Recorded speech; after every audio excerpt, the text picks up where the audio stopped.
made it here. That's all I want to say first. You made it through today.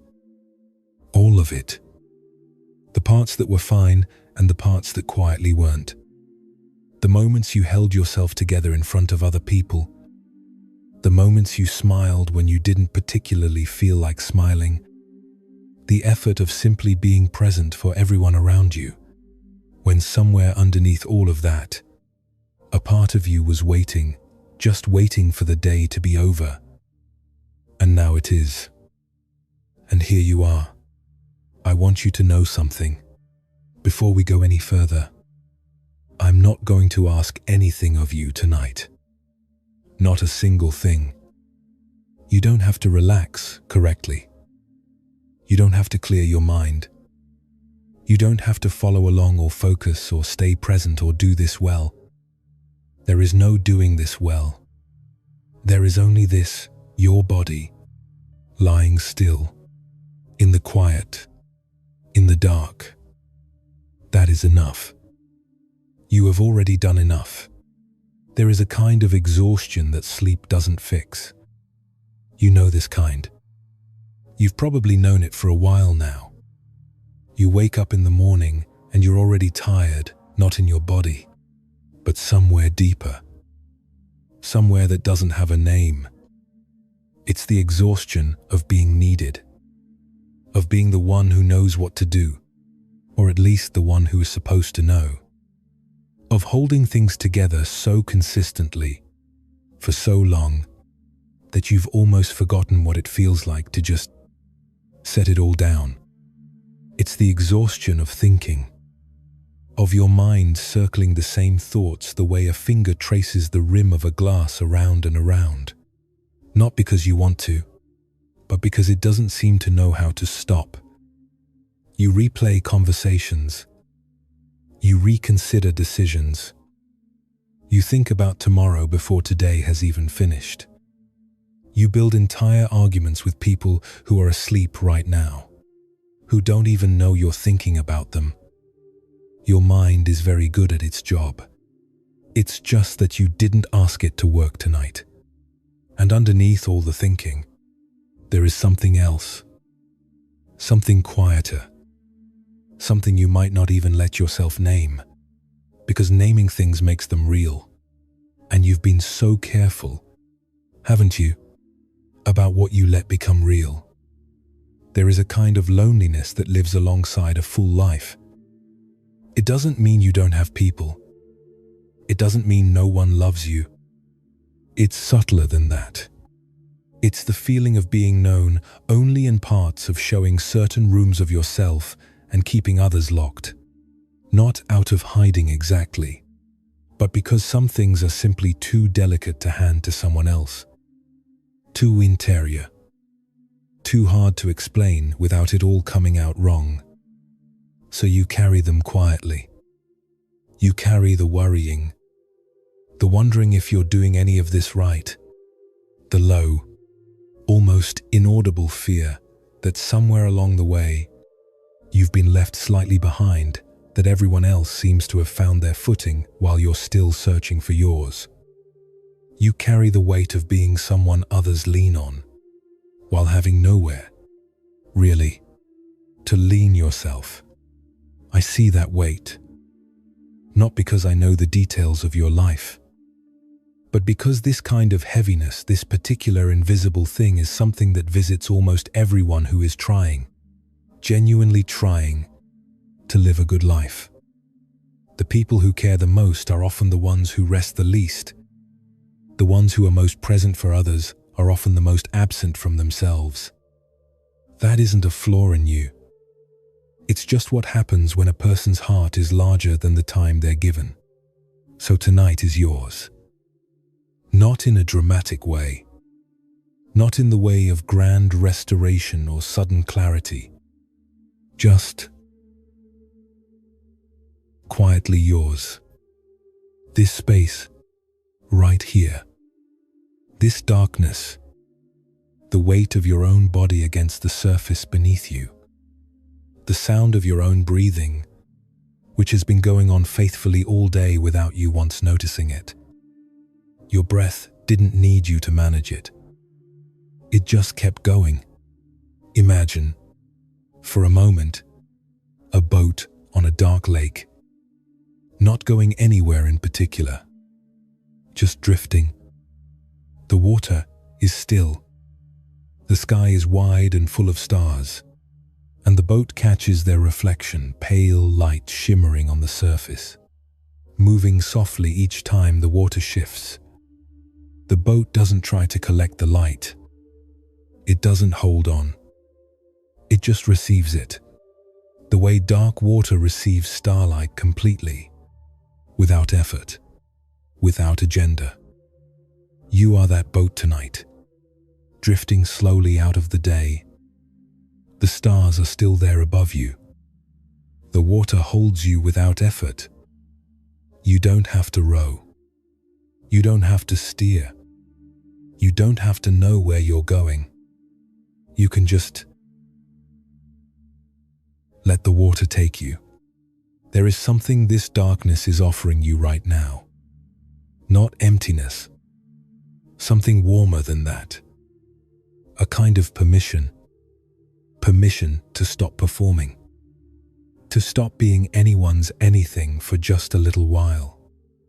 To take off the versions of yourself you wore today, the capable one, the reliable one, the one who figured it out, the one who almost figured it out but didn't let it show, and just be the simple, tired, quietly human thing beneath all of that. You are allowed to be tired. You are allowed to not have it together at this hour. You are allowed to be, for now, without purpose, without usefulness, without a single thing to offer anyone. You are allowed to simply exist. That is what this darkness is. Not an absence, a sanctuary, a place where nothing is required of you, where the thoughts can slow, the way water slows when it reaches open ground, where the body, given permission, begins its own quiet return, shoulders softening, jaw unclenching, hands releasing whatever invisible thing they've been holding all day. You may notice that happening already, or you may not. Either way is fine. Tonight, we're going to move together through something gentle. A few stories, a few images. Nothing you need to remember or understand or do anything with. Just voices in the dark. The way it feels to sit beside someone who isn't asking anything from you. Someone who just wants you to rest. And slowly, without forcing it, without trying, the thoughts will thin. The mind will quiet. Not because you made it, but because that's what minds do when they finally feel safe enough to stop. So let your eyes stay closed. Let your hands stay still. Let the boat drift. The stars are very patient. The water holds you. And you are, right now, exactly where you are supposed to be. Just here. Just this. Just the quiet and the dark and the soft sound of your own breathing. That is enough. You are enough. Rest now.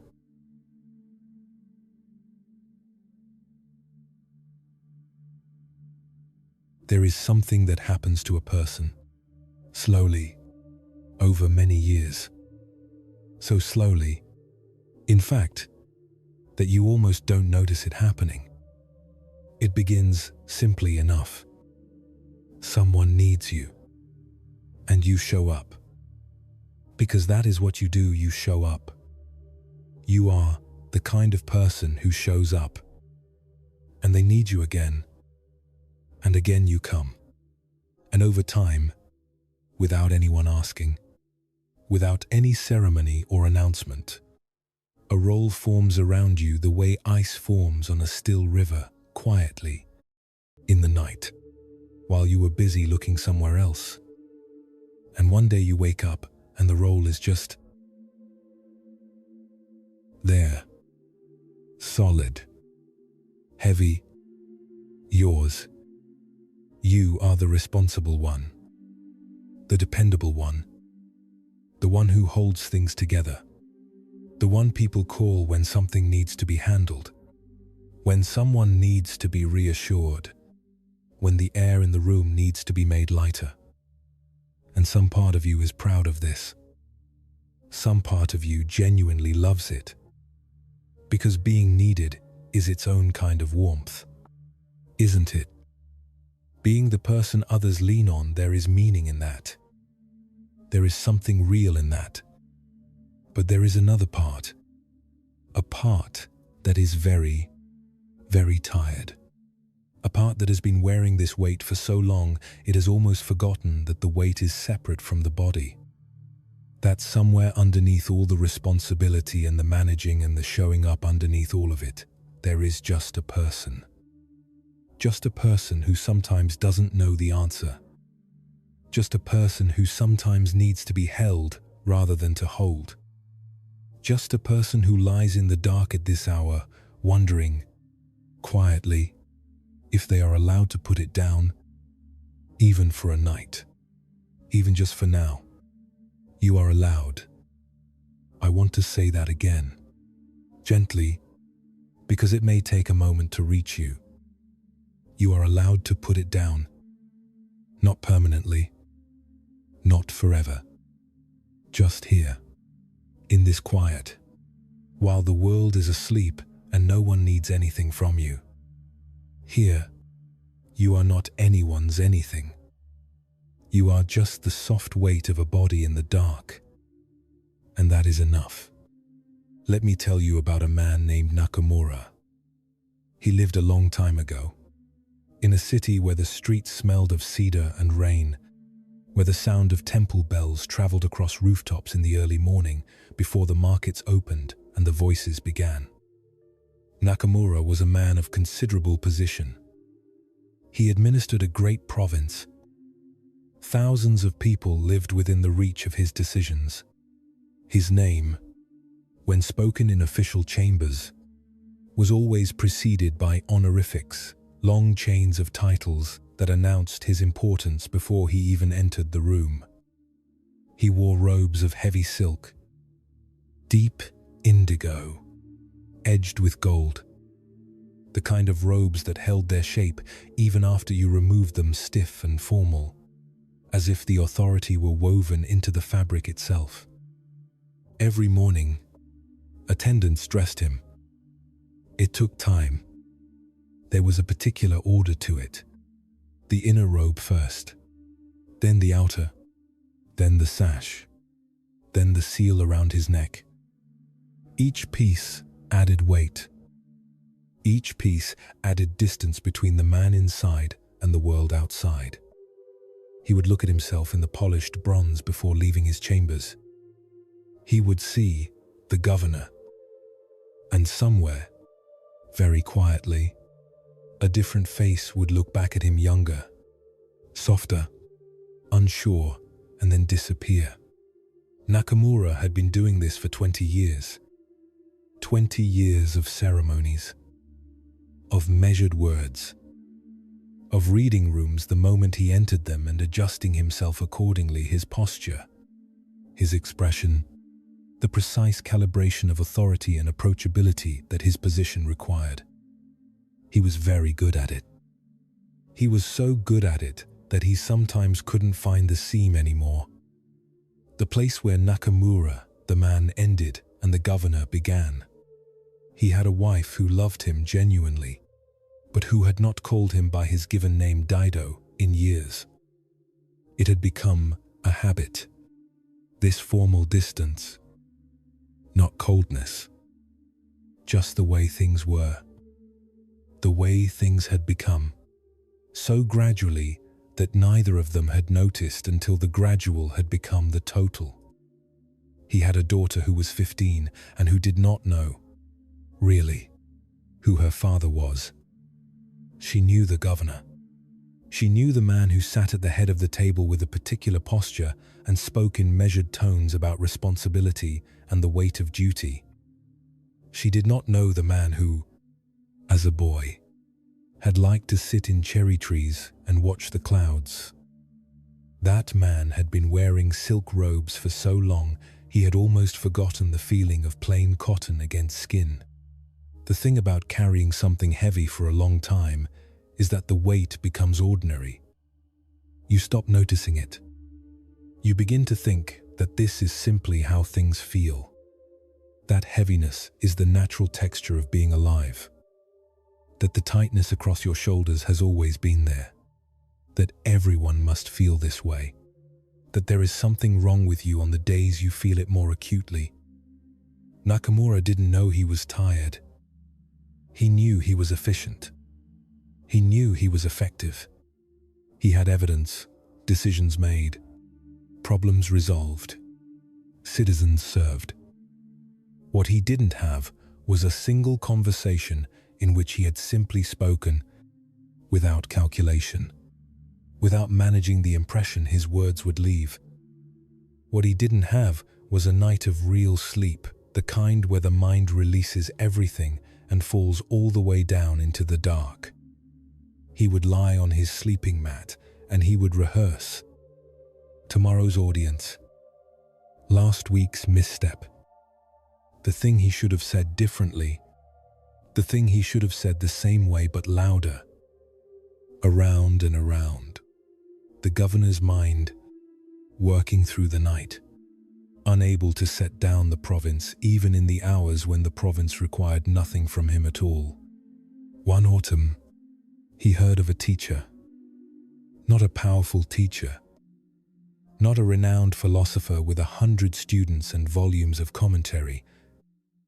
Just an old monk who lived in a small hermitage on the edge of the city, near the part of the river where the reeds grew tall and the herons stood very still in the morning light. The monk's name was barely known. He had no title. He had no position. He owned, by all accounts, a sleeping mat, a cooking pot, a single robe that had been mended many times, and a bamboo broom he used to sweep the path in front of his door each morning. He was, in every external measure, entirely unimportant. And yet people spoke of him in the way people speak of someone whose words have remained with them for years. Softly, with a small pause before and after, the way you might hold something fragile. Nakamura sent a formal message. His chief attendant composed it with all the proper honorifics, the elaborate flourishes of language that etiquette required when someone of rank addressed someone of lesser standing. The reply came on a single sheet of plain paper, in brushwork so simple it looked like a child's. I have no business with titles. Come as a person, or do not come at all. Nakamura read this several times. He was not angry. He noticed that he was not angry, and found this interesting. He was something else, something that took him a moment to name. He was relieved. The word arrived in him quietly, without drama. The way a bird lands on a branch just there, suddenly, as if it had always meant to be. Relieved. He told no one. On a morning in early October, when the air had turned and the ginkgo leaves were just beginning to go gold, he rose before his attendants arrived. He dressed himself in the plainest clothes he could find in his chambers, a simple underkimono, grey-blue, the kind his servants wore when they weren't on duty. He left his seal on the table. He left his outer robes hanging. He tied his own hair back, the way he had as a young man. He looked in the bronze. Dido looked back. He had not seen Dido in a long time. Something moved in his chest. Not grief exactly, something more like recognition. The specific ache of seeing someone you love after a long absence, when you had not fully realized you missed them until they were standing in front of you again. He walked out into the morning alone. The path to the hermitage took him through the market, which was just waking up vendors laying out their goods. A woman carrying a bamboo basket of persimmons, children running along the wall that bordered the canal. No one bowed. No one adjusted their posture or lowered their voice. A small boy ran directly in front of him and nearly collided with his legs.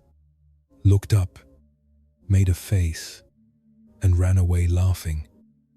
Nakamura stood still for a moment. He realized he was smiling. He could not remember the last time a child had nearly knocked him over. He walked on. The hermitage was exactly as described. Small, quiet. A narrow path swept clean, edged with a few stones. A single persimmon tree dropping its fruit in the grass. The smell of wood smoke and something else, pine resin, perhaps, or old paper. The monk was sweeping when Nakamura arrived.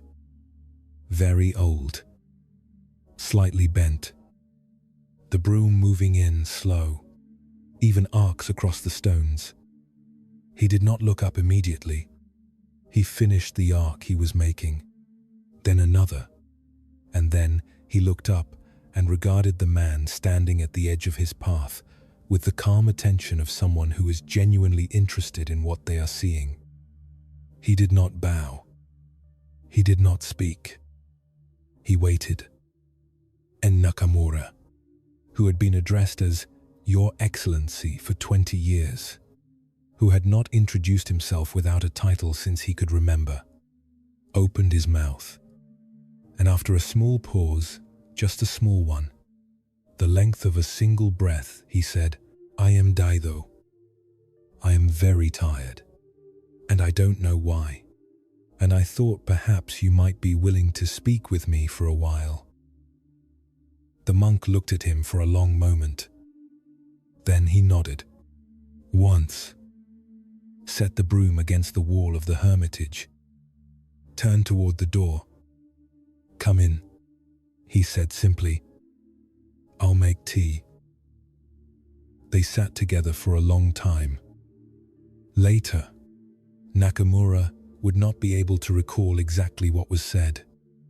He remembered the sound of water heating, the smell of the tea, the way the light came through the small window and moved slowly across the floor as the morning deepened.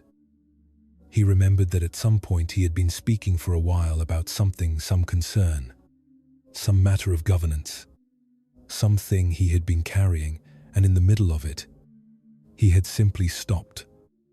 Not because the monk interrupted him, not because he ran out of words. He stopped because he suddenly couldn't find the reason to continue. The thought had arrived, and with it, the thought's weight. And then, sitting in that small room with its smell of smoke and pine and old paper, in clothes that were not the governor's clothes, with a man who did not know him by any title, the weight just set itself down, like an animal that had been walking a long road and finally found somewhere to rest. He sat with the silence for a moment. The monk sipped his tea and looked out the window. A leaf fell from the persimmon tree. They both watched it land. You know, the monk said, still looking at the window, the persimmon doesn't think about ripening. He didn't say anything else. And Nakamura didn't ask him to explain, because there was nothing to explain. He understood not in his mind, but in some quieter place below the mind exactly what the monk meant. The fruit doesn't manage its own ripening. It doesn't plan it or force it or worry about whether it's doing it correctly. It simply grows heavier with sweetness as the season moves. And then one day, when it's time, it falls. The ripening is not the fruit's work. The falling is not the fruit's failure. Both are simply what happens when conditions are right, when the tree is allowed to do what trees do, unhurried and unmanaged. Nakamura went back to his duties. He wore the robes again. He carried the seal. He met with ministers and adjudicated disputes and composed formal correspondence in the language his position required.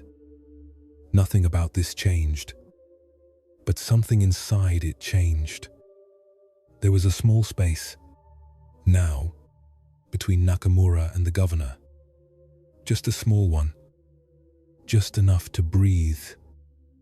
Just enough to remember, in the middle of even the most weighty moment, that the robes were robes, that they had a beginning and an ending, that they could be removed, that underneath them, at all times, there was a man who had once sat in a cherry tree and watched the clouds. A man who had drunk plain tea in a small room on an October morning and felt, for reasons he could not have explained, entirely met. That man did not disappear when the robes went back on. He was just wearing different clothes. Perhaps you know something about this. About the costumes you wear. Not dishonestly, not as pretense, but as the natural accumulation of years of being someone to someone, of being the one your family relies on, your workplace, your friends, the people who would be quietly destabilized if you suddenly admitted that you, too, sometimes don't know what you're doing, that you, too, sometimes lie awake at night going over the same circles, that underneath the role that fits you so well, there is a tiredness that the role doesn't acknowledge, that the role was never designed to acknowledge. Roles are not designed for honesty about exhaustion. They are designed to keep things running. And you have kept things running. For a long time, you have kept so many things running. Tonight, in this dark and quiet, there are no roles. There is no one who needs you to be anyone. There is nothing to manage or maintain or perform. There is just this, a body in a bed, in the ordinary darkness, breathing, just breathing. You don't have to be the responsible one right now. You don't have to be the one who holds it together. You don't have to be the capable one, the reliable one, the one who figures it out. You can just be Dido, whatever your name is, underneath everything. Whatever that softer, quieter person is, the one who is there before the morning attendants arrive, before the titles get layered on, before the world starts needing things from you again. That person is here right now. Let them rest. Feel the weight of your body in the bed, not the weight of everything you carry, just the weight of the body itself. The simple, physical gravity of a tired person lying still. Your shoulders, let them fall a little further. Your hands, open them if they've been curled. Your jaw, you may not have noticed it was holding. The robes are not you. The titles are not you. The responsibilities are real, and they will be there in the morning, exactly where you left them, asking nothing of you before then. But right now, they are just silk on a chair in the corner, and you are just the person who took them off. And somewhere, a persimmon tree is standing in the dark, completely unhurried, sweetening slowly, needing nothing from anyone to do the one thing it has always known how to do. Let your body grow heavy now. Heavy and warm and still, the way a stone settles into earth, the way water finds its level, without effort, without trying, the way things settle when they're finally allowed to. Just the breath. Just the dark. Just this. Just you. Resting. Finally.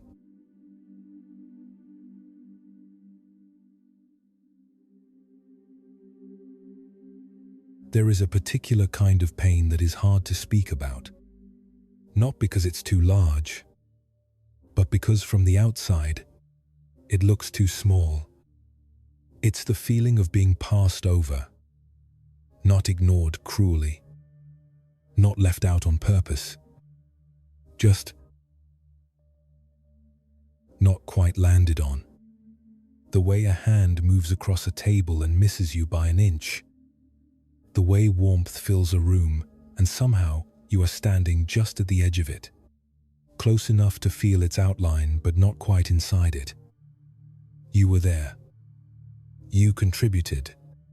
You showed up the way you always show up without announcement, without needing it to be noticed.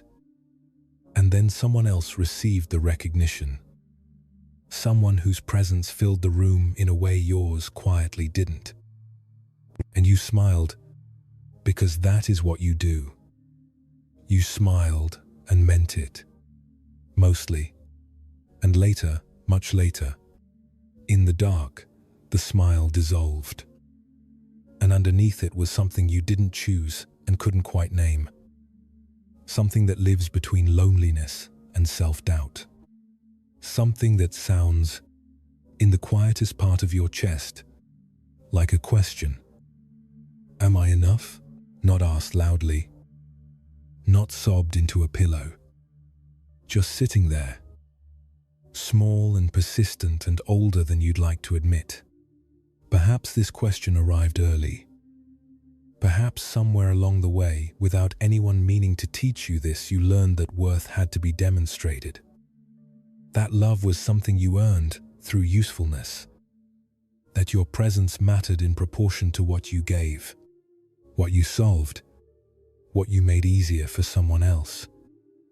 So you gave, and kept giving, and gradually became very good at needing very little in return, and at telling yourself this was simply the kind of person you were. Someone content in the background, someone who found meaning in service, someone who didn't require a lot of fuss. But even the quietest person has a quiet need. To be seen. Not celebrated. Not placed at the center of anything. Just noticed. To have someone register, without being asked, that you were here. That things would be different if you weren't. You are here. I want to say that before anything else, because it is simply true, and because it may be something you have needed to hear for longer than tonight. You are here, and the world is different because of it. Even when no one has said so. Even when you yourself have forgotten.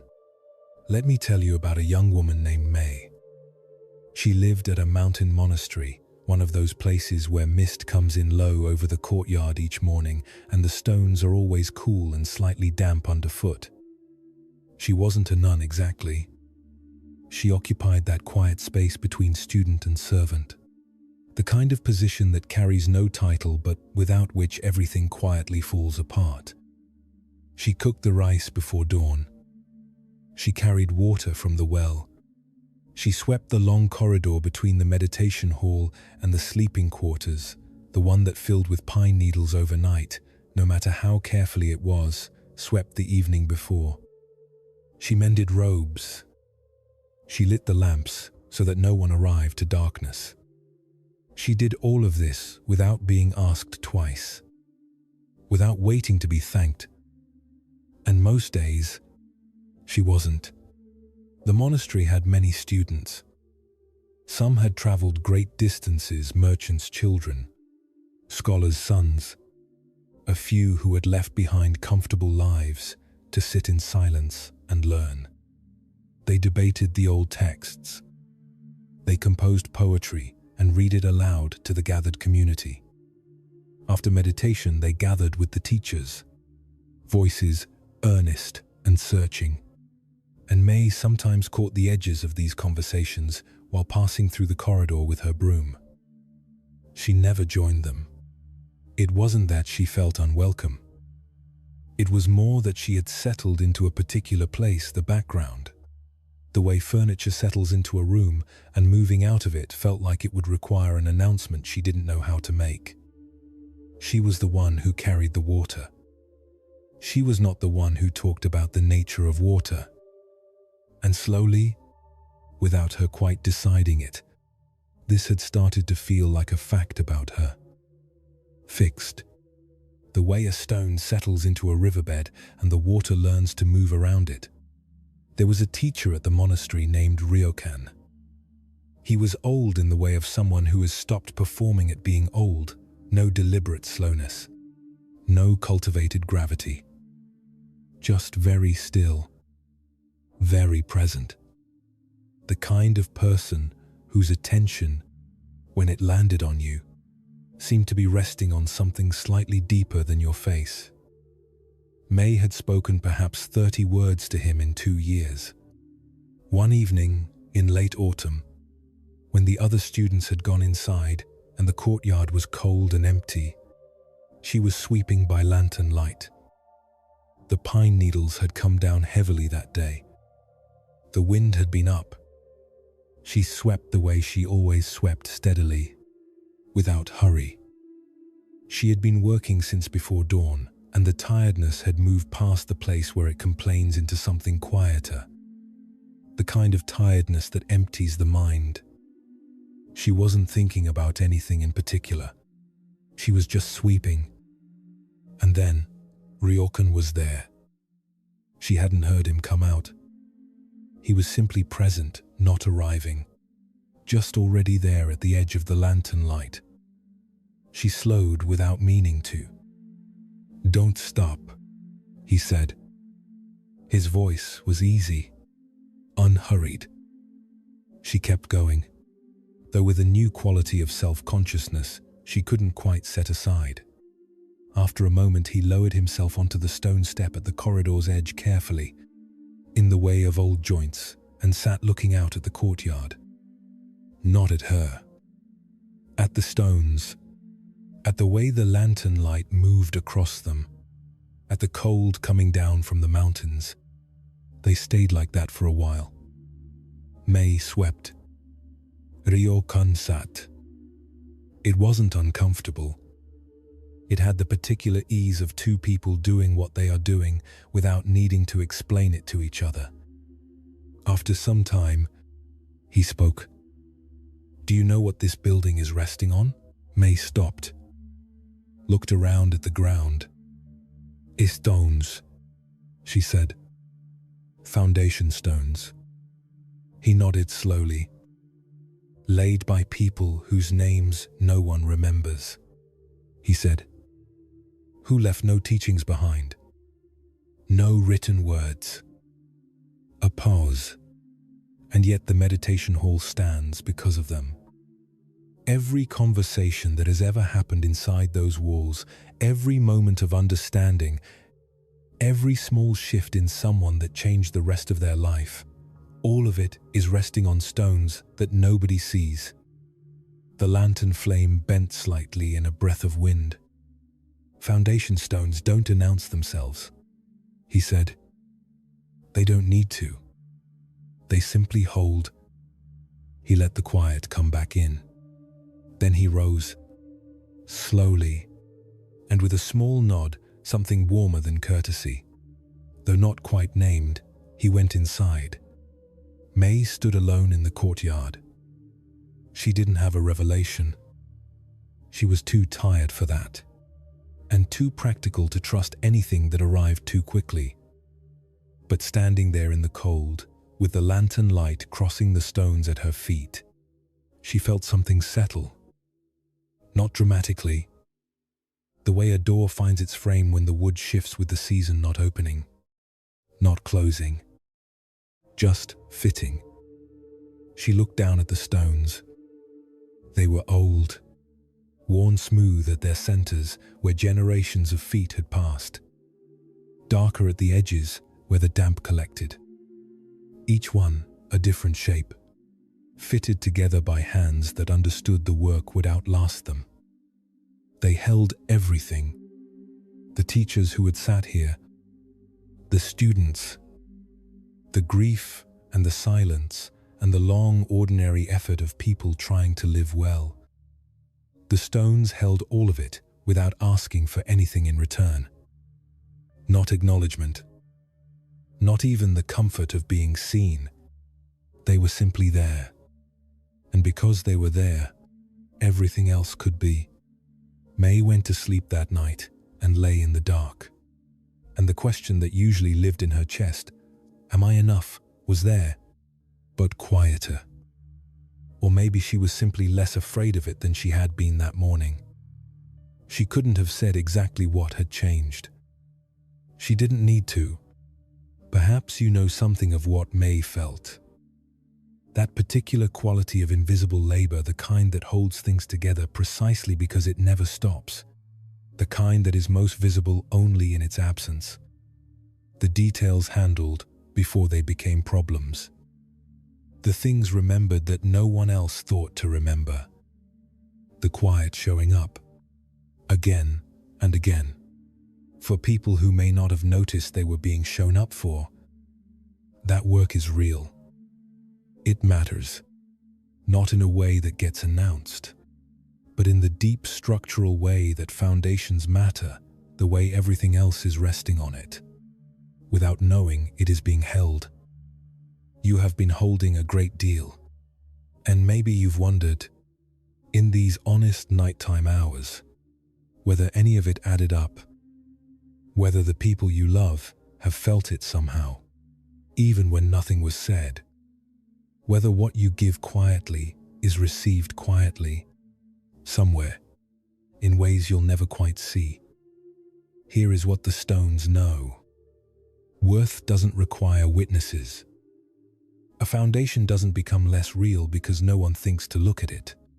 The meditation hall doesn't float off the ground simply because the students inside are thinking about something else. The holding is happening. It has always been happening. And the fact that no one has mentioned it doesn't change that. Not even slightly. You don't have to be at the center of anything to matter. You don't have to be loud, or recognized, or remembered by name. You just have to be what you are, steady, present, the kind of person other things rest on without knowing they are resting. That is not a small thing. That is, in fact, everything. Feel the surface beneath you now. The mattress, the floor beneath that, the foundations of this building going down into the earth going down further, still dark and solid and utterly unconcerned with recognition. You are held right now by more than you can see. There's something fitting about that. Something that quietly resembles you. So let the mattress take your weight. All of it. Not some of it held back in case something needs you all of it. The foundation doesn't need your help. It has never needed your help. It has simply been there, the whole time, while you were busy holding everything else. Let it hold you now. Let your shoulders fall. Let your hands open. Let the breath come and go without you managing it. The way it has been doing all day while you weren't paying attention. Faithful. Quiet. Needing nothing from you. Somewhere in an old mountain courtyard, lantern light is moving over ancient stones, and the stones are not asking to be seen. They are just holding everything, the way they always have, the way you always have. You are enough. You have always been enough. Let that be true tonight, not something to prove, just something to rest inside. The way you rest inside the dark, the way the dark rests on the ground, held, still, here.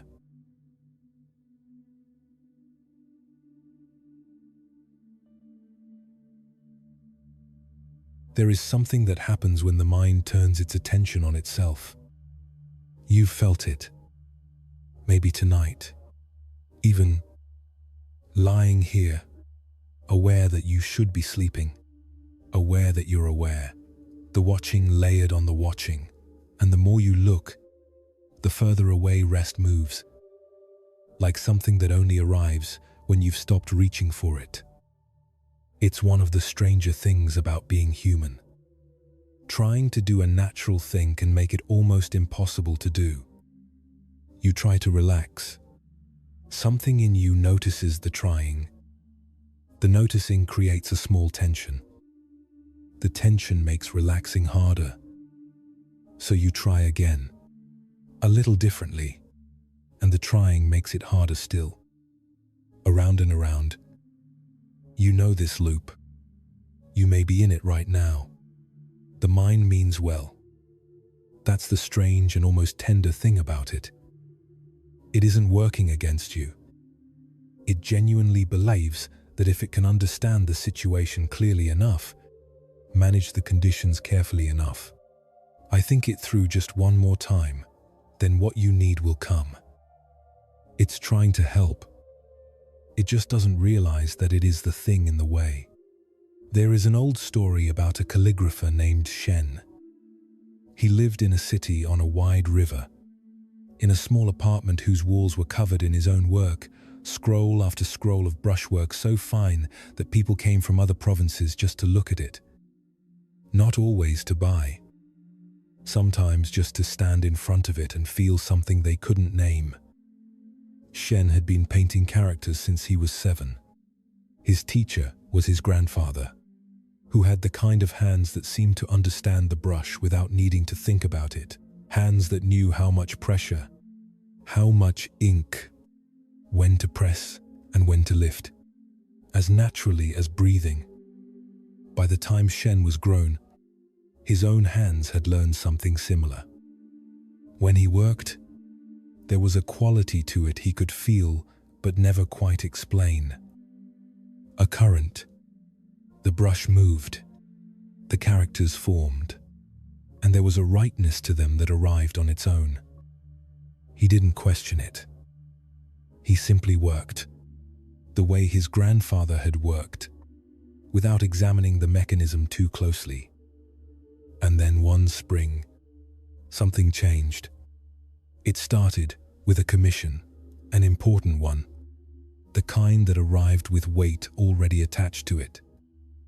A wealthy patron, characters that would be displayed for many years, seen by many people.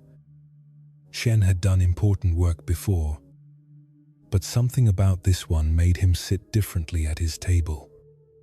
He set out his inkstone, prepared his brush, and before he touched the paper, a thought arrived. Don't make a mistake. Small, reasonable, even, but it landed differently than thoughts usually land. It settled just behind his shoulder, watching. He began to paint. He finished the first character and looked at it. Something in him compared it to other versions he'd made, found it slightly uneven, set it aside, prepared a fresh sheet, began again. That was how it started. One thought, and suddenly there were 2 Shens at the table, one holding the brush, one watching the one holding the brush, commenting before each stroke, during it, after. Too fast. Slow down.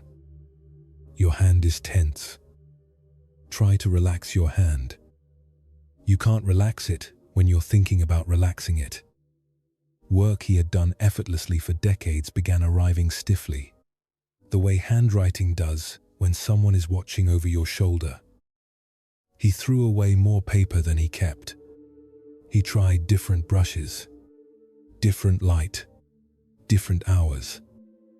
None of it helped. because the thing that needed changing wasn't any of those things. After several weeks, he went to visit a woman named Chu, his grandfather's oldest friend. Very old now, 90 or near enough. She lived at the edge of the city, where the streets softened into garden allotments, in a house that smelled of dried herbs and old paper and decades of quiet occupation. She had been a calligrapher once. Now her hands shook too much for precise work, and she had arrived at a kind of peace with this that Shen found both moving and hard to look at directly. He explained what was happening. She listened the way she always listened, fully, without preparing her answer while he was still speaking. When he finished, she was quiet for a moment. Then she asked, "When you were small, learning from your grandfather, did you think about how to hold the brush?" "No," Shen said. "I just held it." "And your best work, the pieces people stand in front of, were you thinking when you made those?" He opened his mouth and then stopped, because honestly, he couldn't remember thinking during those times. He remembered the work. He didn't remember any thinking at all. The two things had been, in those moments, the same thing, or rather, the thinking had dissolved into the doing so completely that only the doing remained. Chu watched him find this. "Your grandfather used to say," she said, "that the brush knows more than the mind does.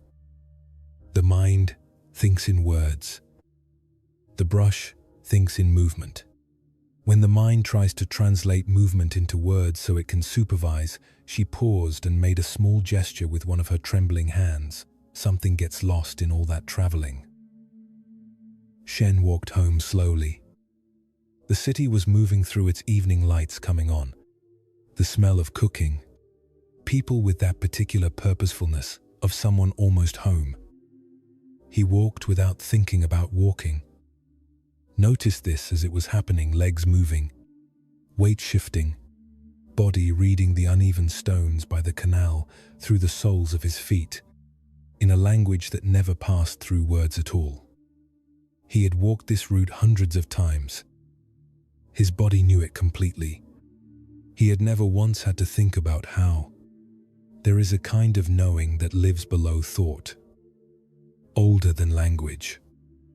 It doesn't explain itself or justify itself. It simply knows the way water knows to find its level, the way breath knows to continue. Your body has this knowing right now. It's been doing things all day that your thinking mind could never consciously manage, adjusting, regulating, maintaining 1,000 quiet processes without a word of instruction from you. It has been doing this your whole life, without being asked, without being thanked. It knows how to rest. It has always known. It learned before you were born. The next morning, Shen sat at his table and did something that felt strange and also, somehow, exactly right. He closed his eyes, not to think or visualize, just to give the watcher less to look at. He sat in the dark behind his eyelids, the brush resting in his hand, the smell of ink in the air, just breathing. When he opened his eyes and began, he didn't try to relax, because trying to relax is its own tension, but he moved his attention somewhere other than himself. To the paper, to the character forming, to the space between the strokes, which his grandfather had once told him was just as important as the strokes themselves. The space between, not the doing, the quiet, where the doing lives. The old fluency didn't return all at once. Life is rarely that clean.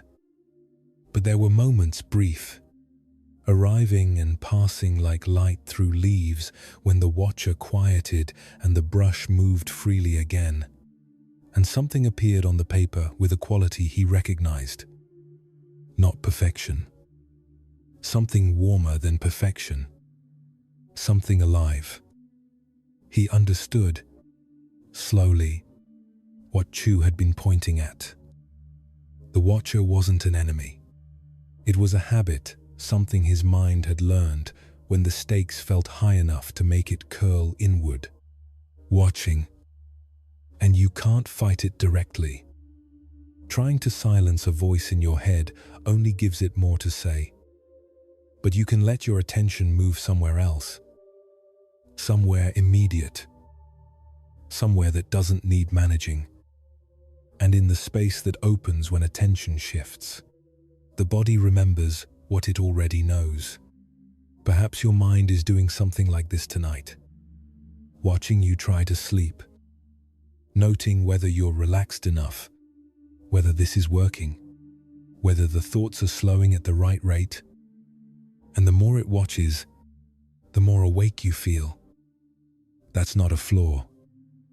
It's just the mind caring about something, leaning in, trying to help. The caring is real. The attention is genuine. It's only aimed at the wrong place. You don't have to stop the watching. You probably can't. Any more than Shen could dismiss the Watcher with a word. But you can let your attention rest somewhere simpler. The weight of your body against what's beneath you. The small warmth of your hands. The breath not adjusted, not deepened, just noticed. The simple fact of air arriving and leaving as it has been doing since the first moment of your life, needing nothing from you to continue. Let your attention settle there, the way a tired bird lands on a branch, not gripping, just resting. You don't need to do anything with what you find. You don't need to slow the breath or deepen it or check whether rest is coming correctly. You can simply notice that breathing is happening, and let that be enough. Shen looked at the finished commission for a long time before delivering it. It wasn't his best work. There were traces of the Watcher in a few strokes, a slight stiffness where his attention had doubled back on itself. But there were also passages where the brush had moved without interference. And in those passages, the characters had something in them he loved. Not performed. Not managed. Just there. The way things are when nothing is in the way of them. He stood at his window and looked at the river. It moved without thinking about moving. Found its way around every obstacle without deciding to. Shaped itself to whatever it met, continuously, without effort, because that was simply what it was. And somewhere underneath all his thinking and watching and careful trying, something in Shen moved the same way, had always moved that way. Even when he forgot, you are also moving that way. Right now, underneath whatever the mind is doing, beneath the noticing and the loop of trying, there is something older and quieter. A current. It has been running through you all day and all your life. It doesn't need your supervision to continue. The breath is part of it. The soft heaviness in your limbs is part of it. The slow warmth moving through you as you lie here, that is part of it too. Your body is doing what it knows how to do. Without your help, without needing to get it right. So let the Watcher rest. Not by fighting it, just by letting your attention drift somewhere, softer the breath, the weight, the warmth behind your closed eyes. The brush is already moving. You don't have to watch. Somewhere, a calligrapher's brush rests on a quiet table. The ink is dry. The work is done. And in the spaces between the strokes, in the silence, the brush moved through something lives that no amount of watching could have made. Just the breath coming. Just the breath going. The body knowing what it knows. The current, moving, quietly, without you, soft.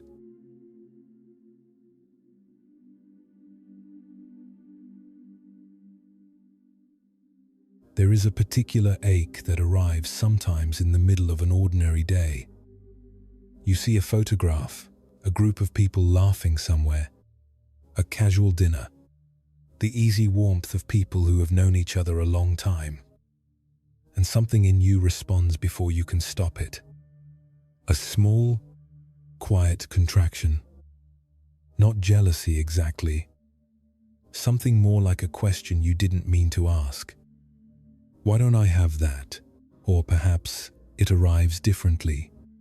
Someone mentions their plans dinner with this person, a trip with that group, a whole constellation of relationships expanding in all directions, and you think of your own life.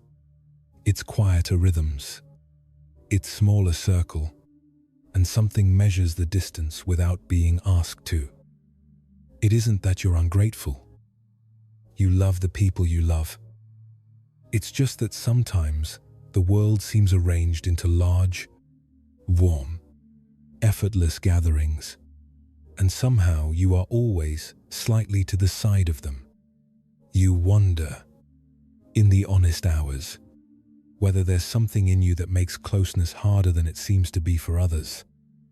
Whether the quietness of your life is something you chose or something that simply accumulated around you, the way sediment settles in still water.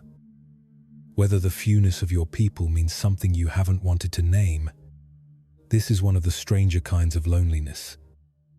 It doesn't announce itself.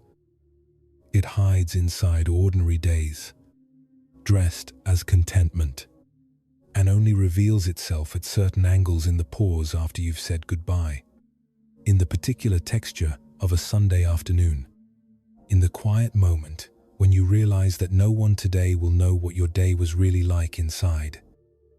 Not the events, the interior, and the mind, being the mind, begins to compare.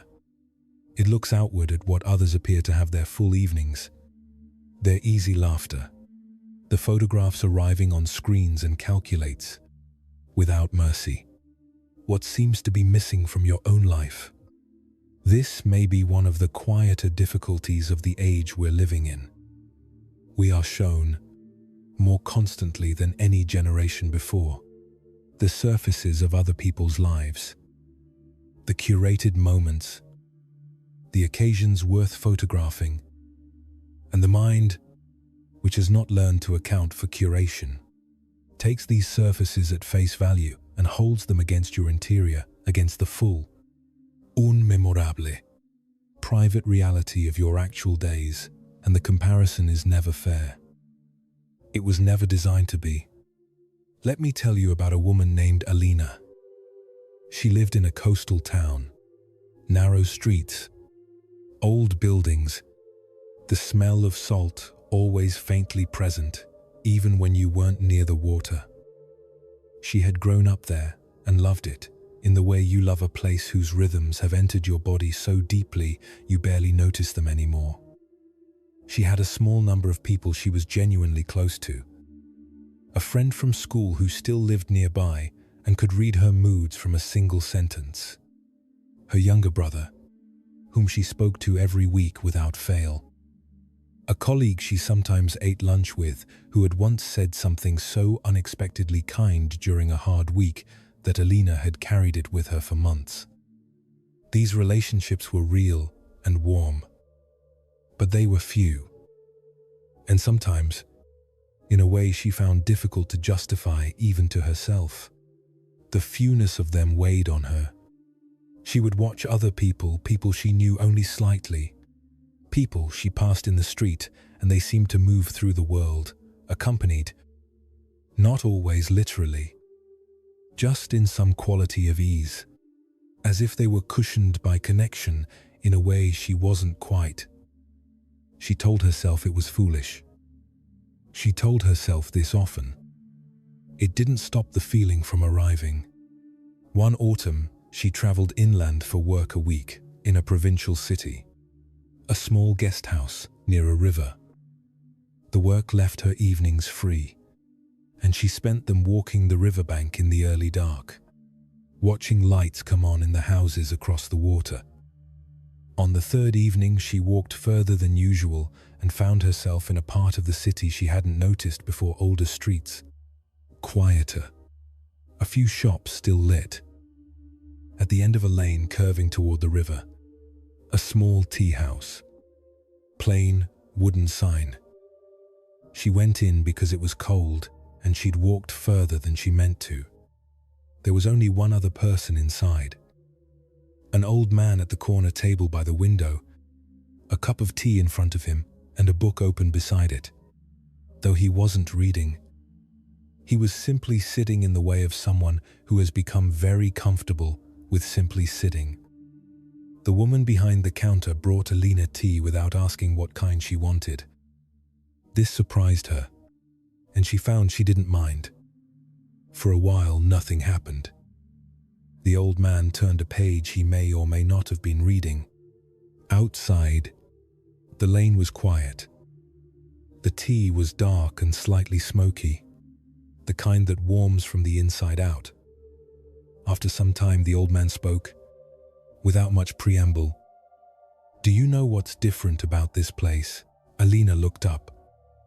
He was watching her with an expression that was curious but not intrusive, the way you might look at weather. "No," she said. "The well." He gestured vaguely toward the back. "Old well in the courtyard. The owner uses it for the tea." Alina looked at her cup. "It tastes different?" she asked. "It tastes like what it is," he said. "Water that came up from very deep. That traveled a long way to get here." He picked up his own cup and turned it slightly in his hands. "Most places use river water. Easier. Serves more cups. But the well water is slower. Fewer cups." He set it down. Each one a little different from all the others. He returned to his book, or his not reading. Alina walked back slowly that night. She didn't exactly think about what he'd said. It moved through her differently than thinking, more like a sensation settling than an idea being processed. River water. Well water. She thought about her friend from school, who had known her since they were 11. Her brother. Her colleague, and the things she'd said that one difficult week. None of these people had been easy to come to. Each one had taken years of the particular slow work that real closeness requires: the showing up, the small honesty, the staying in a conversation past the comfortable point, the saying of true things instead of convenient ones. None of it effortless, but deep. In the way well water is deep, not because anyone made it that way, but because it traveled far to arrive. She thought about the photographs she'd been comparing herself to all year. The full tables, the easy laughter, and how photographs can only show surface. How the comparing mind, looking at surfaces, misses everything it can't count. Something shifted in her as she walked. Not an answer arriving, more like the question losing its sharp edge. Becoming something she could hold rather than something holding her. Perhaps you know something of this. That quiet, recurring feeling that others are surrounded in ways you're not. That the smallness of your circle reflects something about you. Something harder to forgive than circumstance. What the mind can't see when it compares is depth. It counts people and gatherings and social evidence. It cannot count the specific gravity of knowing someone for years. The weight of being truly known by even one person. The particular warmth of a connection that has been through something difficult and come through still holding. These things don't register in the comparison. They are invisible to it. And they are the only things that matter. A single cup drawn from a deep well is not less than a river. Not more either, just a different kind of thing. One that took longer to arrive. That carries something the river can't. Because the river moves too fast and in too many directions to hold what stillness holds. You don't need a large circle to be genuinely connected. You need true ones. Even one person who knows the interior of your life and returns to it willingly, that is something of real and lasting value. That is, in the ways that count, more than enough. And solitude itself is a kind of connection most people don't think to name. When you are truly alone, in the way this darkness makes possible, you are not cut off from the world. You are connected to it differently, to the particular quality of this hour, to the sound of wherever you are, to your own breath, which has been with you longer than any relationship, which arrived at the very beginning and has not left. There is a spaciousness in solitude that company fills in. And in that spaciousness, something is available, a quality of attention, of simply being present with what is that can't exist when the room is too full, when the evening is too arranged. You are not missing the river. You are standing at the well. The people you love are real, even in their absence from this room tonight. What connects you to them is real, even when no one is measuring it. And you here, in the dark, in the quiet, are not lonely in the way the comparing mind imagined. You are simply still, and still, right now, is exactly enough. Let the mind rest now, the way water rests when it has found its level. No longer running, no longer measuring. Just here, somewhere, an old man sits in a tea house at the end of a quiet lane. He drinks water from a very deep place. He turns a page. He does not wish for a larger cup.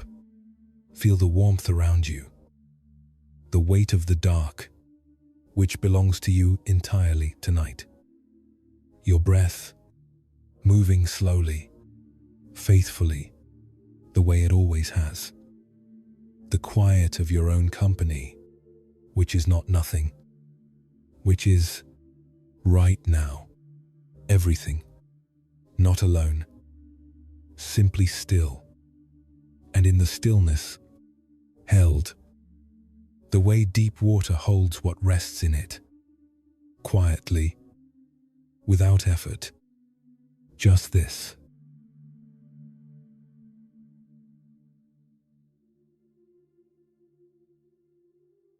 There is something most of us carry without knowing we carry it.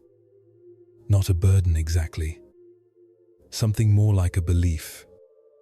A quiet, persistent belief that sits beneath all the other thoughts. Beneath the daily concerns and the plans and the worries. Down at the very bottom of things. The belief that something is fundamentally wrong with us. Not wrong in a specific, fixable way. Wrong in a harder way than that.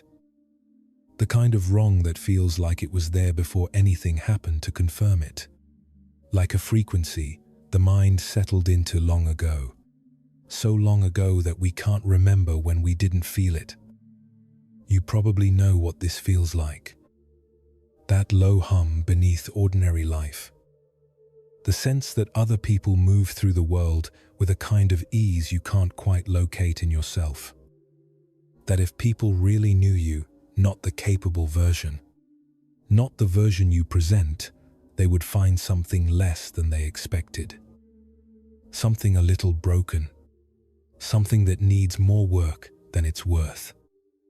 Most days you manage it. You get on with things. You're fine. Really. It doesn't stop you. But at night, when the managing stops, and the quiet comes in, it's still there. That hum, that question you haven't found a way to answer. This feeling is one of the oldest that humans carry.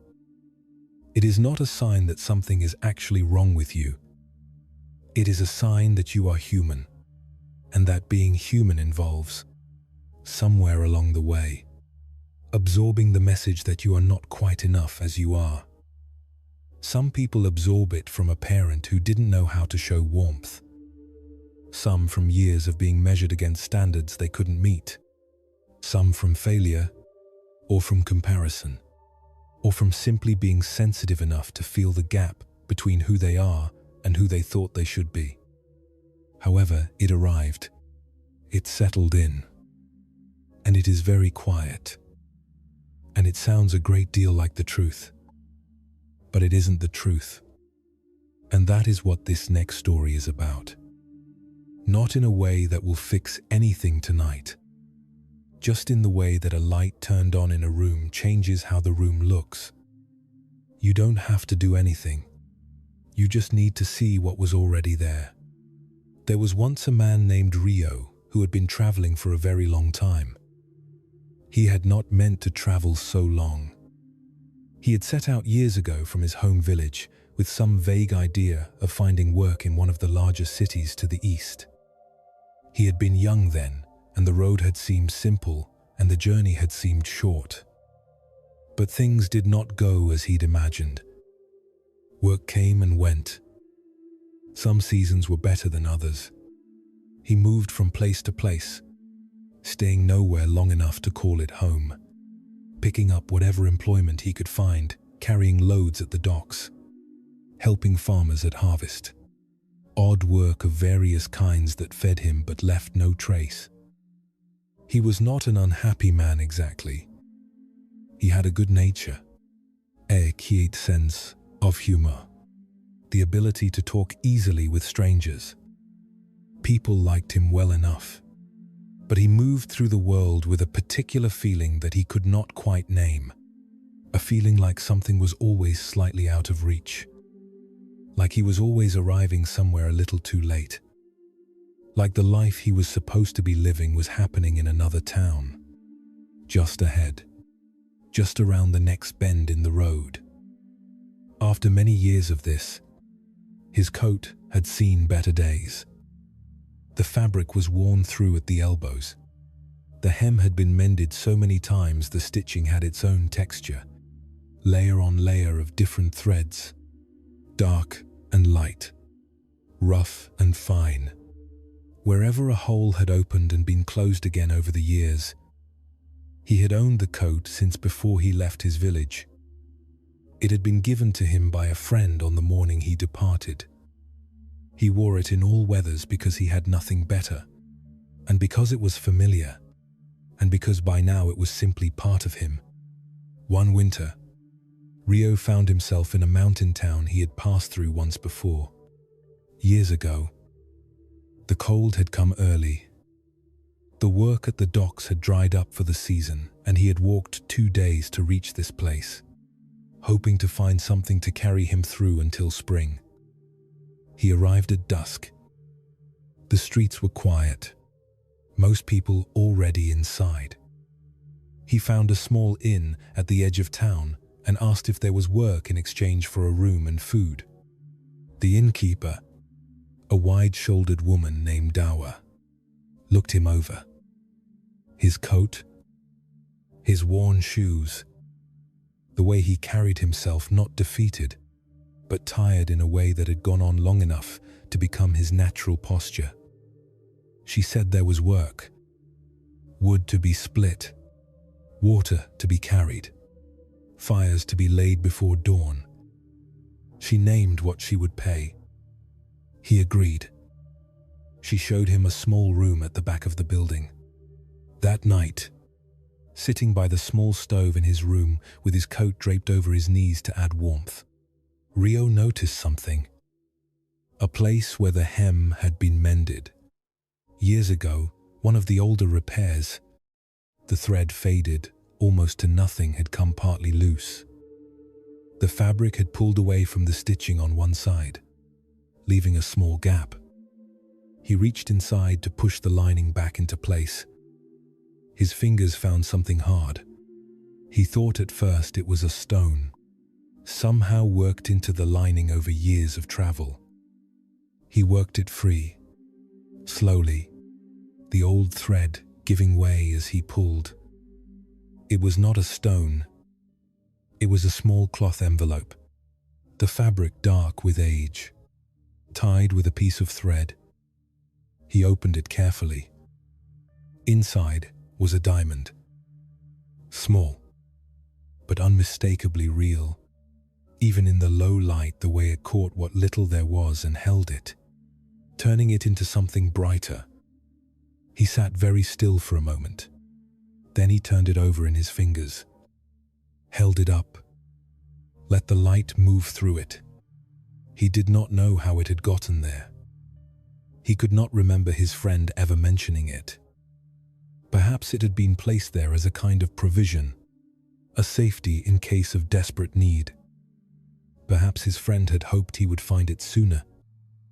Perhaps it had simply been waiting all along, through every hard season and every lean month, through every inn and every road, and every morning he had woken up feeling like he was still missing something. He had been carrying it the whole time, through all of it. It had never been absent. He just hadn't known where to look. Now, before we go any further with Rio, there is something I want you to sit with for a moment. Not an idea to hold on to. Just a possibility to let rest somewhere in you while the story finishes. The thing that feels broken in you, that low hum, that sense of fundamental inadequacy, that quiet conviction that you are somehow less than you should be, that is not what is actually there. What is actually there is something you have been carrying so long, through so much, over so many difficult seasons, that you have stopped noticing it.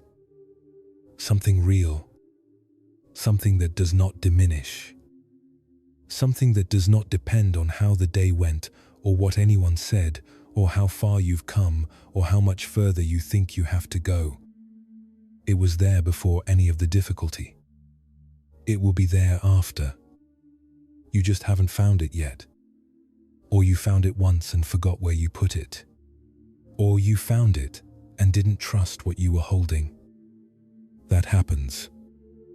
It happens to almost everyone. Rio did not become a different person that night. That is important to say. He did not suddenly feel that everything was resolved, that all those years of wandering had been building toward this moment, that the difficulty had been worth it because look what he'd found. Life does not work that cleanly. What happened was quieter than that. He sat by his small stove with the diamond in his hand, and he felt something he hadn't felt in a long time. Not joy exactly. Something more basic than joy. Something like solidity. Like a floor that had always been there, that he had been standing on without knowing it, and now he could feel it beneath his feet. He wrapped the diamond back in its cloth and held it in his hand. Outside, the mountain cold pressed against the window. Inside, the stove ticked quietly as the wood shifted. He thought about the coat, how long he had worn it, how many miles it had carried him through, how many times he had thought about replacing it and hadn't been able to afford to, how it had felt like evidence of everything he lacked, the shabbiness of it, the endless mending, the way it marked him as someone who had not arrived anywhere yet. And all that time the diamond had been in the hem. All that time. We spend a great deal of effort looking outward for what we already have within us. We think that the thing that will finally make us feel complete is somewhere ahead. A version of ourselves that has figured it out. A life that looks, from the outside, like we have arrived. A person who can confirm for us what we cannot confirm for ourselves. But the teaching that runs through so many of these old stories is always the same, said in different ways. It is already here. Not as a consolation, not as something to settle for, but as a genuine truth about the nature of what you are, that beneath the worn coat, beneath all the mending and the hard seasons and the feeling of arriving too late, there is something that has not been touched by any of it. Something bright, something real, something that was there before the difficulty and will be there after. You have been carrying it through everything. Right now, in this quiet, you don't have to find it. You don't have to prove it or feel it clearly or understand it. You just have to stop, for a moment, being so certain that it isn't there. That's all. Just a small loosening of that certainty. Just enough space for the possibility that the thing you have been looking for, the okayness, the enoughness, the thing that would finally make you feel like you are allowed to rest, might already be here. Might have always been here, waiting in the hem of the coat, quiet and patient and not going anywhere. Let your body settle a little more now. Let the weight of the day release. The weight of the week. The accumulated weight of having been someone who carries things, who manages things, who gets through things. All of that can rest now. Just for tonight. Just for this hour. You don't have to earn the rest you need. It isn't a reward for resolving everything. It isn't waiting for you at the end of some further journey. It's here. You're already in it. Rio stayed in that mountain town through the winter. He split wood before dawn every morning and carried water and laid fires and was paid simply and ate simply and slept better than he had in years. He did not sell the diamond immediately. He carried it in his coat pocket for several weeks, taking it out sometimes at the end of the day just to hold it in his hand for a moment. He found he could not explain what had changed. He still had the same coat, the same roads ahead of him, the same uncertainty about what the next season would bring. But something in how he held all of it had shifted. He had stopped looking for something to confirm that he was all right. He was carrying the confirmation with him. He always had been. So are you. Whatever your coat looks like, however many times it has been mended, however long the road has been, and however much further you think you still need to go, you are carrying something that has not been diminished by any of it. It is in you right now, in this quiet, in this darkness. You don't have to find it tonight. You just have to rest. Let the breath come and let it go. Let the body be heavy. Let the mind, which has worked so hard for so long, be still. The diamond is there. It isn't going anywhere. Just rest. Just this breath. Just this quiet. You are already whole. You always were. Rest now.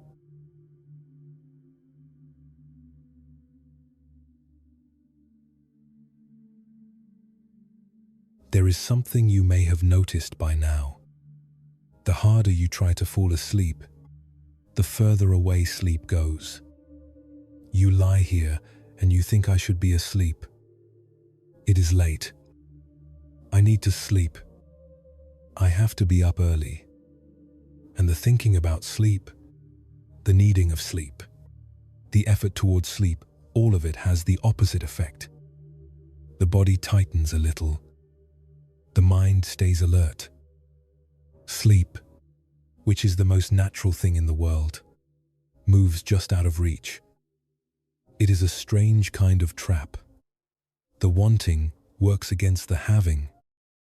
Most of us know this. We have been here before, in this exact place, lying in the dark, trying to relax, trying to let go, trying to stop trying, and finding that even the trying to stop trying is still a kind of trying. There is a teaching in this, a simple one, not something you need to understand tonight. Just something that might let a little of the effort go. We have been taught, most of us, that the way to get something is to work for it. You want to be good at something, you practice. You want to solve a problem, you think it through. You want to be healthy, you make effort. Work, effort, intention. These are the tools we reach for, and they serve us well, most of the time. But there are things that work differently. Sleep is one of them. Rest is another. And there is a teaching that is very old, from the same tradition these stories come from, that points at this directly. It doesn't have a complicated name. It is simply the understanding that some things only come when you stop reaching for them. That sometimes the most powerful thing you can do is nothing at all. That falling, when you stop fighting it, is not the same as failing. There was a monk named Taro who lived in a mountain monastery in the north, where winters came hard and early, and the paths between the buildings iced over by October. He had been at the monastery for 3 years when it happened. One morning before dawn, going from the sleeping quarters to the meditation hall, he stepped onto a path that had frozen overnight. His foot went out from under him immediately. He was on a slight slope, maybe 10 degrees of incline, and he found himself sliding. His first instinct, the instinct every person has, was to fight it. He grabbed for the wall. He twisted his body. He tried to plant his feet and stop himself. He tensed everything, all at once, the way you do when the ground betrays you and the body goes into panic before the mind has time to say anything at all. He went down hard. Not far, the path was short, but hard enough. He sat in the snow for a moment, his hip aching, one hand red where he had scraped the stone wall. He got up and went to meditation. He sat with his hip throbbing and his pride smarting and said nothing about it. 3 days later, it happened again. Different path, same ice. The foot went out, the body tensed, the grab for the wall, the hard landing. This time, he twisted his ankle slightly. Not badly, but enough. The senior monk noticed him limping at breakfast. An older man named Brother Sato, who had been at the monastery for 30 years and who moved through the icy winters without incident. He didn't say anything at breakfast, but afterward, when the others had gone, he stopped beside Taro. He said, "You are fighting the ice." Taro looked at him. "I am falling on it." Brother Sato smiled a little. "Those are two different things," he said. That afternoon, Brother Sato walked Taro back to the path. He stood on the slight slope and let his feet find the ice deliberately. And then, slowly, he began to slide. He did not grab the wall. He did not twist. He did not tense. He bent his knees slightly. He kept his arms loose at his sides. He let his weight settle down and back, the way a person settles into a chair, and he slid, smoothly, down the short slope, and came to rest at the bottom with no more drama than a stone coming to the end of a stream. He walked back up and stood beside Taro. "Your body knows how to fall," he said. "It has always known. The problem is that the moment you feel yourself going, something in you refuses. Something tightens and grabs and fights. And the fighting is what hurts you." Taro looked at the path. "But if I don't fight it," he said, "I fall. You fall either way." Brother Sato said simply, "The question is how." Taro practiced it slowly, the way you practice anything you don't trust yet. He stood on the ice, deliberately. He let himself feel the slide begin. And he tried, and it was genuinely difficult. The body does not surrender, it's panic quickly. He tried to stay loose, to not grab, to let the momentum carry him where it was going. The first few times the tightening still came, fast and automatic. His hands would shoot out. His shoulders would lock. But each time he learned something, he began to feel the difference, the fraction of a second between when the slide began and when the tensing arrived. And in that fraction of a second, there was a choice. Not a loud choice. Not a deliberate one. Just a small releasing. A not fighting. And when he found it, he found what Brother Sato had found. That falling, without the fight in it, is just movement. That the body, left to itself, knows how to land. That the ground is not the enemy, the resistance to the ground is the enemy. And when you stop resisting what is already happening, the injury stops. You have been fighting something tonight. Not the ice. Something quieter than that. But the same mechanism. The mind trying to stop the fall into sleep. Tensing at the edge of it. Grabbing for something solid, a thought. A plan. A problem to turn over right at the moment when everything is about to let go. And the grabbing is what keeps you here. Alert. Awake. Tired but unable to rest. It happens without your permission. The body is ready. It has been ready for hours. But somewhere at the boundary between waking and sleeping there is this reflex. This not quite willingness. This small tightening that says, not yet. Not yet. I need to be sure of something first. You don't need to be sure of anything. There is nothing to be sure of right now. Everything that needs handling will be there in the morning. Not one thing will be solved by staying on this side of sleep. And sleep itself, real sleep, the kind the body needs, is not something you can make happen. It can only be allowed. Like the ice. Like the slope. Like falling. When you have stopped fighting it. Taro told this story years later to a younger monk who came to him struggling with something different but the same.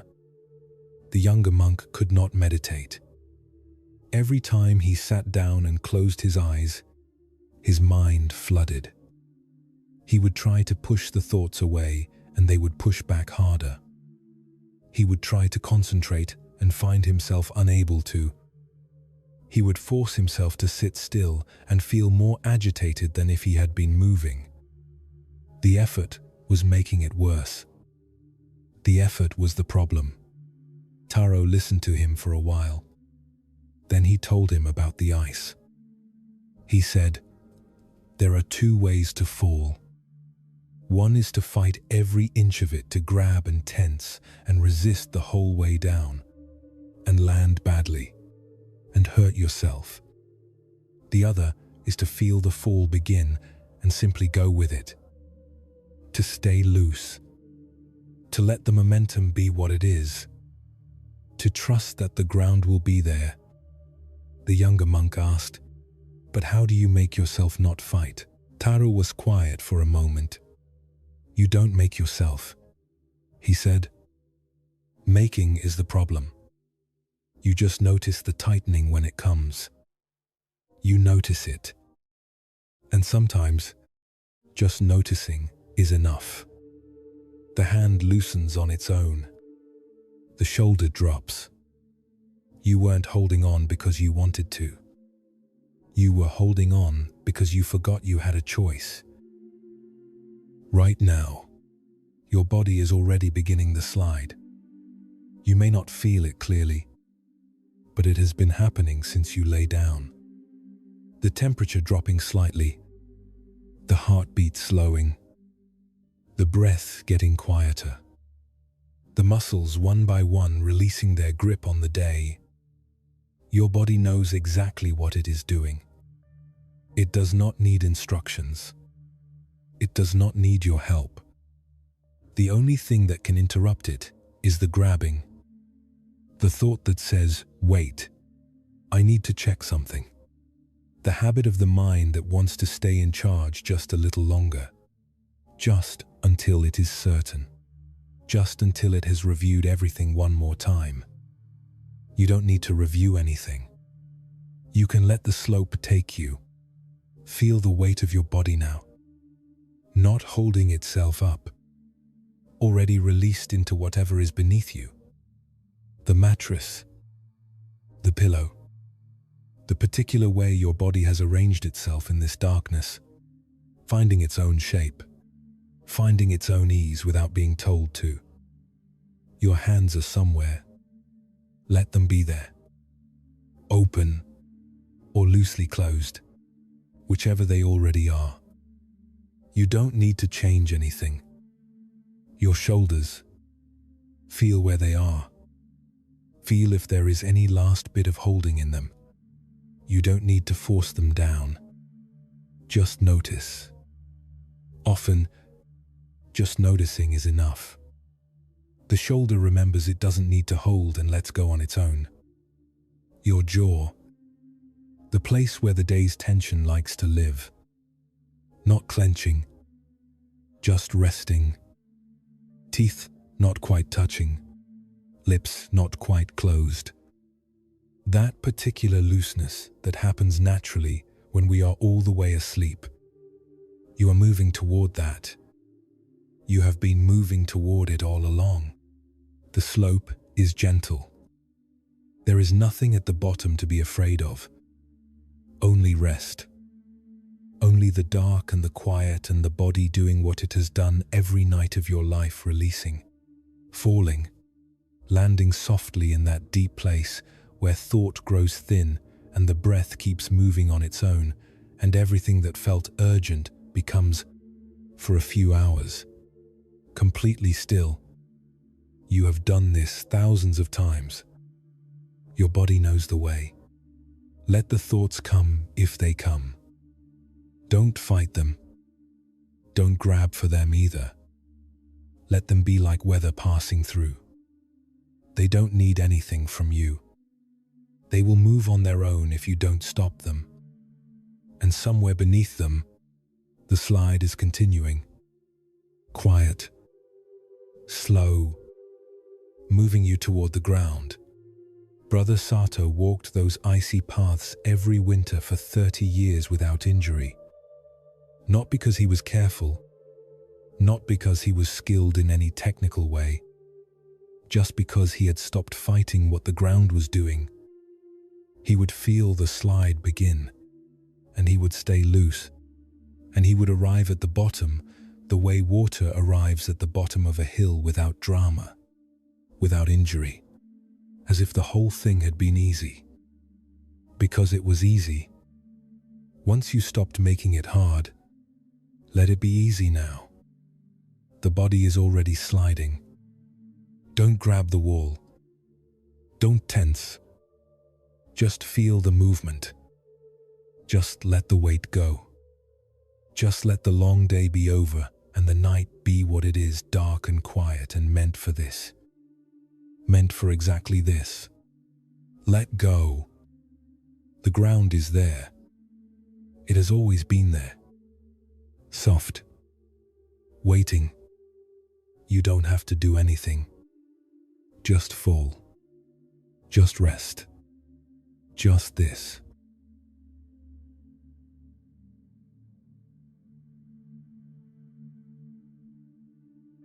Notice where you are right now.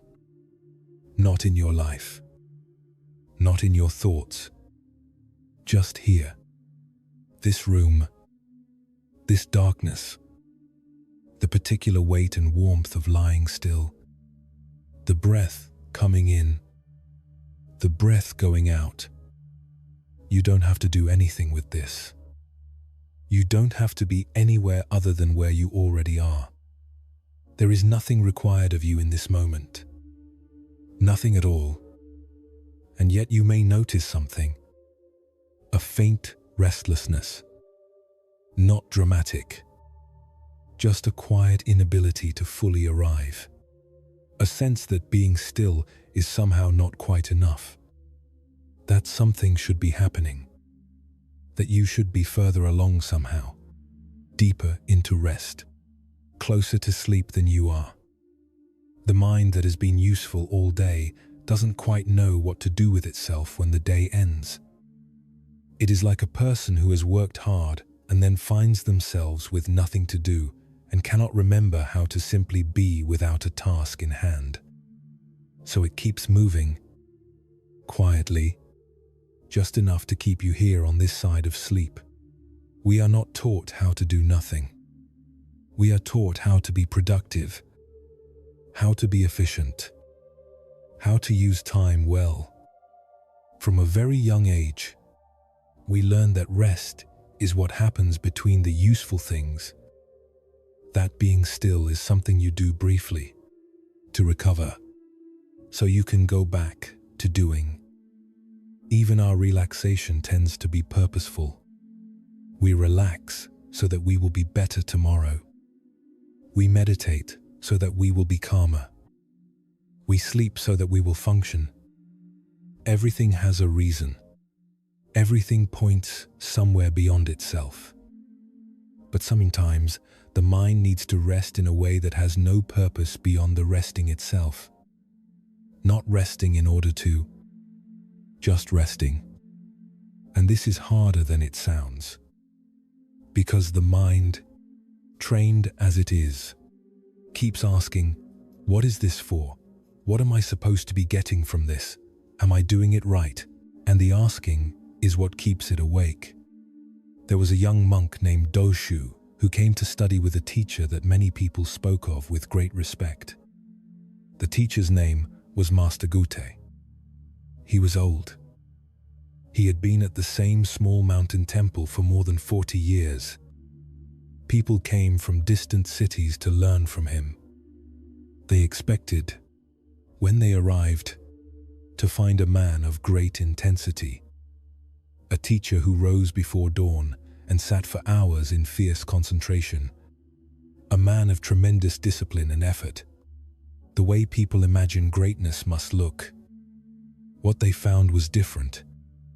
Most of the time, Master Goat was sitting under a pine tree at the edge of the temple grounds. His eyes were closed. His hands rested in his lap. His breathing was slow and even. From any distance, he appeared to be sleeping. Doshu had traveled 3 days to reach this temple. He had read everything he could find about the teachings of this tradition.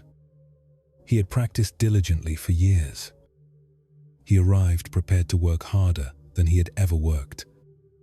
He was shown to his quarters by a young monk who said very little. He ate a simple evening meal with the small community. And the next morning, when he went to find his teacher, he found him under the pine tree, eyes closed, still as stone. Doshu waited respectfully. He waited for a long time. Finally, Master Gut opened one eye. He looked at Doshu without much expression. Then he closed the eye again. Doshu sat down nearby and waited some more. This continued for 3 days. On the 4th morning, Doshu could no longer keep quiet. He approached the old man and bowed. He said, "Master, I have come a long way to learn from you. I am ready to work. I want to practice seriously. I want to understand. But each morning I find you here like this and I do not know what to do. What should I be practicing?" Master Gut opened both eyes this time. He looked at Doshu for a moment. "What do you think I am doing?" he asked. Doshu hesitated. The honest answer felt impolite. "It looks," he said carefully, "like you are sleeping." "And what do you think sleeping is?" the old man asked. Doshu had no good answer for this. Master Gout looked back up at the pine branches above him. A breeze moved through them. They made a sound like quiet breathing. "Sit down," he said. "Not over there. Here, beside me." Doshu sat. "Now, close your eyes." Doshu closed them. "What do you notice?" Doshu noticed many things. The sound of the wind, the smell of pine, the slight warmth of the sun on his face, even in the cool air, the sounds of the temple, distant voices, the soft knock of a wooden bell somewhere inside. He described these things. The old man said nothing. They sat together in silence for a long time. Then Master Gout spoke. "You came here to learn something," he said. "What is it you think you don't already know?" This was not the kind of question Doshu had expected. He had expected teachings, texts to study, techniques to practice. "I want to understand the nature of mind," Doshu said. "I want to know how to be free from suffering. I want to know what is real." Gut was quiet for a moment. "Those are good things to want," he said. "But you already know something. Right now, with your eyes closed, you know the wind is moving. You know the sun is warm. You know that you are here. You know this without thinking about it, without studying it, without any effort at all." He paused. That knowing, the simple, direct knowing of what is present, that is always here. It does not require your effort. It does not need you to work for it. It was here before you arrived at this temple. It will be here long after you leave. Another pause. The wind moved in the branches.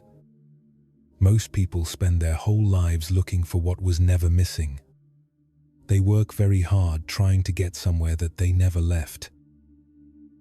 Doshu stayed at the temple for 2 years. In that time, Master Gout never gave a formal teaching. There were no texts to study. There were no techniques that were explained and practiced step by step. What there was this. Each morning, the old man sat under the pine tree. Sometimes Doshu sat with him. Sometimes he did his duties around the temple, carrying water, cleaning, cooking. But he was always aware, now, of what the sitting was. Not sleeping, not avoiding, not doing nothing in the way that nothing is usually understood. Something more like being completely present with what was actually there. The tree, the air, the particular quality of this moment as distinct from all other moments. Not because the moment was special, because it was real, because it was the only moment that actually existed. The past was thoughts about what had been. The future was thoughts about what might come. But this, the pine branches, the light, the quiet weight of sitting, this was not a thought about something. This was the thing itself. Doshu began to understand what the old man was doing under the pine tree. He was not resting from awareness. He was resting in it. There is a difference between those two things. Resting from awareness is what we usually mean by rest. Switching off. Going somewhere else in the mind. Escaping, briefly, from the constant activity of thinking. It is what sleep does for us. The thinking stops, and we fall into a different state altogether. But what Master Goat pointed toward was something else. Not the absence of awareness, but awareness without anything added to it. Without commentary, without evaluation, without the constant reaching toward what is not here and away from what is. Just this. Just what is actually present. The breath, the body, the dark, not as something to analyze, not as a problem to solve or an experience to assess, just as what is. You may have had moments of this kind of knowing without naming them. The moment before you fall asleep when the thoughts thin out and something. The moments between thoughts when, just for an instant, there is nothing being processed, only a bare, quiet presence. These moments are not a lesser kind of awareness.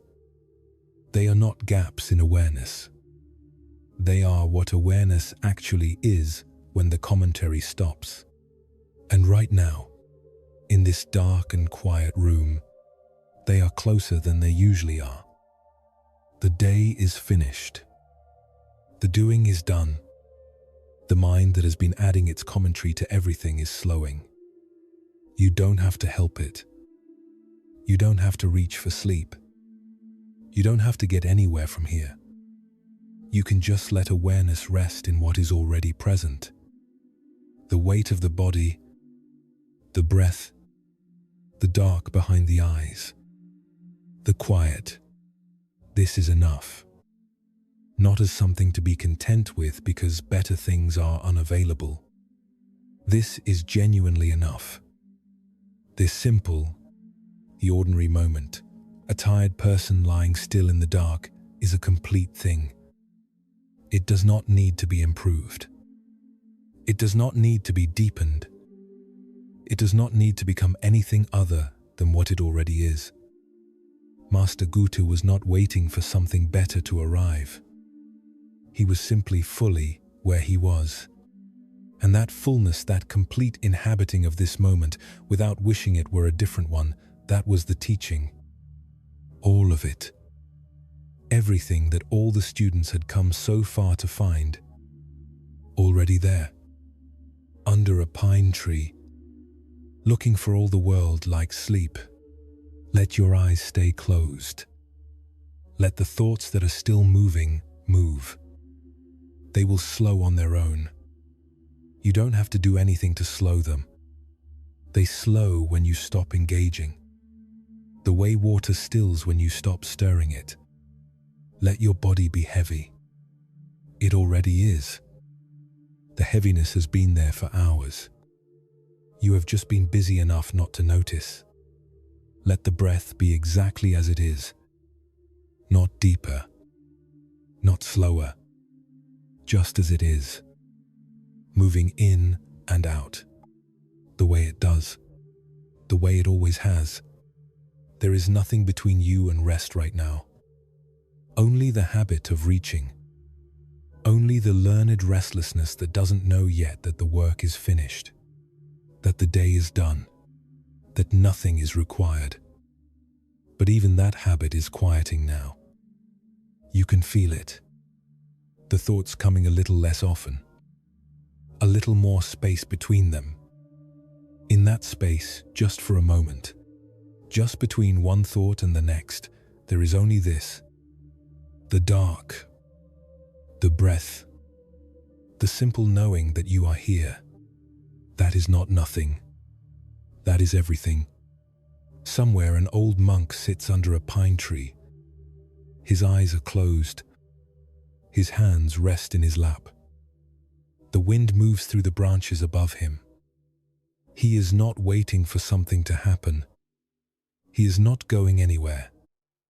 He is completely where he is. And where he is enough. Let that be true for you now. Where you are is enough. This breath, this moment, this quiet, dark, enough. The thoughts thinning, the breath slowing, the body already knowing. Just here, just this, aware and resting. both at once. Both at once.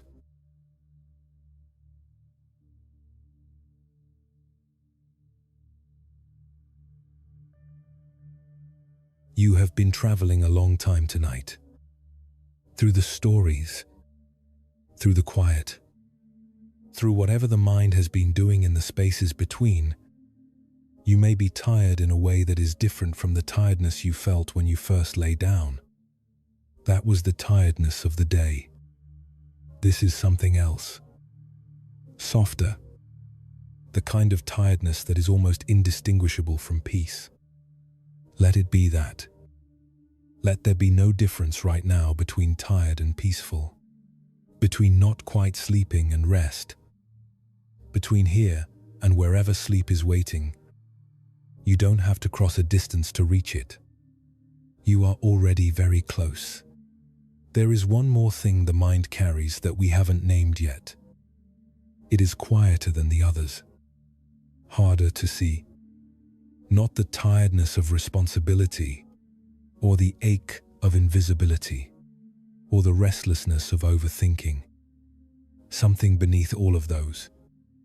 It is the exhaustion of always reaching, always moving towards something, always trying to get somewhere, always working to become the version of yourself that finally has it together, that finally feels okay, that has finally arrived at the thing you have been moving toward for so long you can no longer quite name what it is.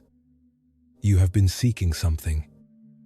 For years, probably, not always consciously, not always in ways you would recognize as seeking, but somewhere underneath the daily work of living, there has been a quiet, ongoing effort, a sense that rest, real rest, not just sleep, but the deeper thing is waiting somewhere just beyond where you currently are.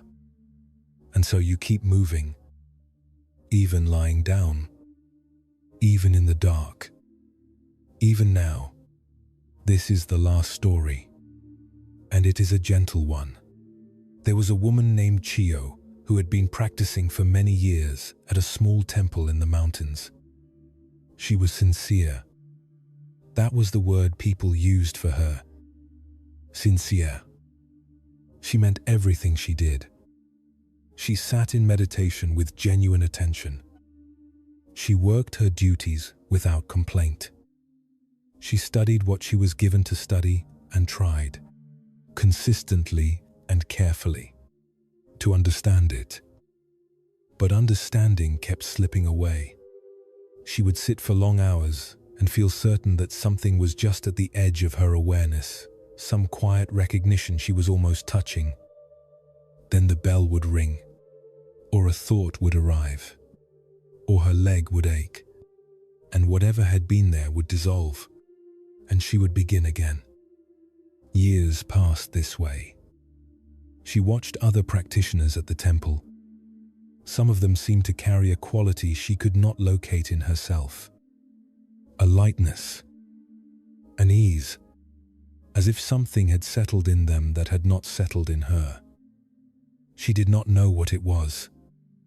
She only knew she was still reaching for it. She tried sitting longer. She tried sleeping less. She tried working more deliberately, attending to each small task as if it were the practice itself. Nothing resolved. She grew tired. Not the kind of tired that sleep fixed. The kind that accumulated beneath everything else. Like silt at the bottom of a river, quiet, gradual, invisible, until suddenly the water won't run clear anymore. One evening in late autumn she went, as she did each night, to draw water from the well at the edge of the temple grounds. She had an old bamboo bucket. She had used it every evening for 11 years. She knew its weight, its particular sound when it struck the water below, the way the rope felt in her hands in different seasons. She lowered the bucket. She felt it fill. She began to draw it up. The bucket was almost at the surface when the bottom gave way. A crack, then an opening, then water running down through darkness again. She stood there with an empty bucket and a rope in her hands. The water was gone. The moon was in the well, as it always was, this time of night, its reflection floating there on the dark surface below. She stood for a long time, just looking at it. Then something happened. She could not have said exactly what. She did not experience a great flash of understanding. There was no dramatic moment where everything became clear. It was more like something released, like a hand that had been holding on for a very long time simply opened. She had been trying, for 11 years, to carry the moon up from the well in a bucket. Night after night. A different kind of effort each time, but always the same essential motion reaching down, trying to bring something up, trying to capture it, to hold it, to bring it closer. And the moon had never been in the bucket. The moon was in the sky. It had always been in the sky. What was in the water was only its reflection. And you cannot carry a reflection. The moment you lift it from the still water, it disappears. Not because you failed, but because that is what reflections do. They require stillness. They require the surface to stay where it is. The trying itself was the only thing that had ever prevented her from seeing what was already there. Chio stood at the well for a long time. The night air was cold. The broken bucket hung from her hands. Above her, the moon was simply there. Complete. Unmoving. Not requiring anything from her. It had never required anything from her. She had spent 11 years trying to bring it closer, without noticing it had never been far. The teaching in this story is not complicated, but it is easy to miss. What you have been looking for, the peace, the okayness, the sense of finally arriving at something solid and real, it was never in the bucket. It was never something you could draw up and carry. It is more like the moon. Already there. Always there. Not moving toward you or away from you. Not requiring your effort to exist. Not dependent on how well you practice or how hard you try or how many years you have been at it. It is simply there. Present. Above the well and above the reaching. And the only thing that has ever prevented you from seeing it clearly is the motion of trying to collect it. When the bucket breaks, when the effort finally exhausts itself, the reflection stills. And you look up, and there it is, where it always was. You don't have to do anything with this tonight. You don't have to understand it fully. You don't have to feel it land in the way it might have landed for Chio. You can just let the bucket rest. Let the rope go slack in your hands. Stop drawing. Stop reaching. The peace you have been looking for is not further along. It is not waiting for you to relax the right amount, to clear your mind enough, to let go in exactly the right way. It is here, in this breath, in this darkness, in the particular weight of your body, exactly as it is right now. Not a better version of right now. This one, Chio walked back to her quarters that night. She slept without difficulty. Not because she had achieved anything, not because everything was resolved, but because she had stopped carrying something that was never meant to be carried. In the morning, she went about her duties. She was the same person, the same practitioner, the same woman who had sat for years trying to reach something. But the reaching had changed quality. It was lighter now. Less urgent. More like tending than grasping. Because she knew now where the moon was. She could look up whenever she needed to. It wasn't going anywhere. You can look up now. Not literally. Just inside this quiet. Inside the dark, behind your eyes. Inside the simple fact of being here. The thing you have been reaching toward. The rest beneath the rest. The okayness beneath all the working at being okay. It is here. It does not require any more effort to arrive. Only a stopping of the effort that has been keeping it just out of reach. Let the rope go. Let the bucket rest. Let the surface of the mind go still. And in that stillness, you may see it. Simple. Already there. Reflecting back. The body is very heavy now.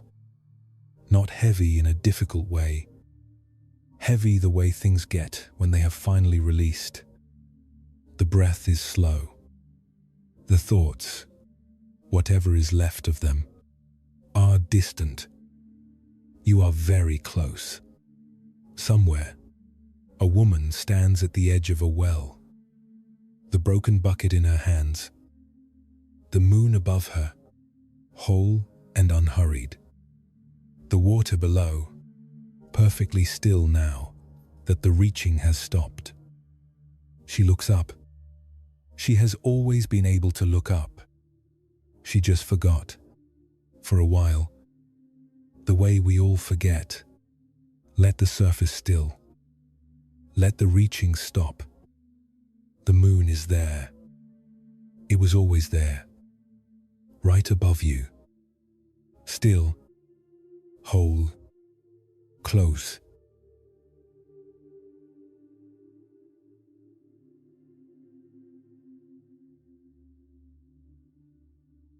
We are almost there. Not almost asleep, though perhaps you are close to that too. Almost home. That is the only word for what this last story is about. Coming home. Not to a place. To something simpler than a place. To here. To this breath. This quiet. This body, heavy and warm in the dark. You have been here all along. But sometimes we need to travel the whole distance just to feel how close we already were. There is one more thing that visits people in the night. It comes after the tiredness has settled, after the mind has begun to quiet. It arrives in the space where the thoughts used to be. A kind of vastness, an awareness, suddenly, of how small and solitary this life is. How much is happening in the world right now somewhere. Always. Something enormous and indifferent is moving, and you are one person in a room in the dark. And the scale of it is strange. Not frightening exactly, just very large. And you, in it, very small. And the smallness has a quality of loneliness to it. Not the loneliness of being unloved or unseen. Something more fundamental than that. The loneliness of being a single point of awareness in a universe that does not know your name. You may have felt this before. Late at night, when the quiet gets deep enough. This is the last wound we will sit with tonight. And it is, perhaps, the most quietly held of all of them. Because it is not really a wound. It is more like a question the universe is asking. And the answer, when it comes, does not make you larger. It makes the boundary between you and everything else a little less certain. There was a monk named Sila who lived alone. Not in a large monastery with many practitioners. Alone. In a small cave in the mountains, high enough that in winter the snow sealed the entrance and the world outside became a single white silence. He had chosen this solitude deliberately. He had spent many years in community, practicing with others, learning from teachers, participating in the daily life of temple existence. And all of that had been good. He was grateful for it. But something had called him here. To the cave. To the silence. To the long, uninterrupted hours of simply sitting with whatever arose. He had been here for 2 years when this story takes place. Winter had come. The snow had closed in, and the world outside the cave was wind and white and nothing else. Inside, he had what he needed. Dry wood, oil for the lamp, a small supply of rice and dried vegetables that would last through the cold months. He had a routine. He woke before light. He sat. He tended the fire. He ate one simple meal. He sat again. He slept. Day after day, the same simple movement. There were long stretches where nothing in particular happened. This was not a problem. It was the point. But sometimes, not always, but sometimes the length of the silence became very present to him. The cave was small. The world outside was sealed away. And there were moments when the aloneness of it all arrived with a weight he had not expected. Not loneliness as he had felt it before. Something bigger than that. The sense of being a single small flame in an enormous dark. He would sit with this. He would not try to change it. But it was there. One morning he sat down to eat his single meal. A bowl of rice. Some dried vegetables. Hot water with a pinch of something bitter and warming. He held the bowl in his hands for a moment before eating. The steam rose slowly. He looked at the rice. He had eaten rice every day of his life. Thousands of times. It was so familiar he almost did not see it. But that morning, something made him look. He picked up a single grain, held it between his fingers. Small, almost weightless. He looked at it for a long time, and something opened. Not dramatically, not with any sound or light or feeling of expansion. Just quietly, the way understanding sometimes comes not as a new thought, but as the sudden absence of an old misunderstanding. This grain of rice, he began to follow it back. Someone had planted it. In a field somewhere below the mountains, their hands in the soil, pressing seed into earth. He could almost feel the soil dark. Beans, alive with things too small to see. And the rain that had fallen on it. Where had that rain come from? From clouds that had gathered over the ocean somewhere distant. Water lifted by the sun from the surface of a sea he had never visited. Carried by wind across mountains and plains. Falling here on this field where someone was tending this grain.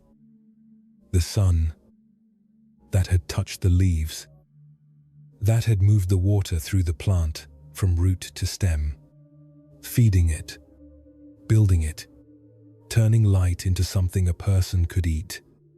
He followed it further. The people who had harvested it, their hands on the stalks, their children nearby, their tiredness at the end of a long day, the cart that had carried the rice to market, the road the cart had traveled, the people who had built the road, who had laid the stones, who had worked in heat and rain so that goods could move from one place to another. All of this, in one grain of rice. All of this present in what he was holding between his fingers. He sat with this for a long time. The rice grew cold. He didn't mind. He had come to the cave to be alone, to find what solitude held. And he had found much here: silence, stillness, a quality of presence that the busy world had never quite allowed. But he had also, without meaning to, carried a small misunderstanding with him. That aloneness meant separation, that the boundary of his skin was the boundary of himself, that out here, in this cave, in this snow, he was a single point of awareness with the world sealed out. But the grain of rice said otherwise. The grain of rice said, "Look how far you extend. Look how much is already here with you." The rain that fell on a distant field, the hands that pressed seed into earth, the sun that has been burning for longer than any human story, all of it present in this small thing you are about to eat. All of it already inside you the moment you take it in. There is no wall around you. There never was. You are already part of everything you thought you were separated from. He ate the rice slowly. Each grain, a long journey arriving. He was not alone. He had never been alone. The cave was small, but what moved through the cave was vast. You are not alone in this darkness. This is worth saying simply, without decoration. You are not alone. Not because someone is awake somewhere thinking of you, though perhaps someone is. Not because you are connected to others through memory and love, though you are. But because the boundary between you and everything else is thinner than you think. The air you are breathing right now has been breathed by people you will never meet. By people who lived before your grandparents were born. By children asleep in houses you will never see. By birds settling into trees on the other side of the world. The same air, moving in and out, connecting everything. And the warmth in your body came from food that came from rain that came from the ocean that covers most of this planet that is moving through space that has no edge. You are not a separate thing. You are made of everything.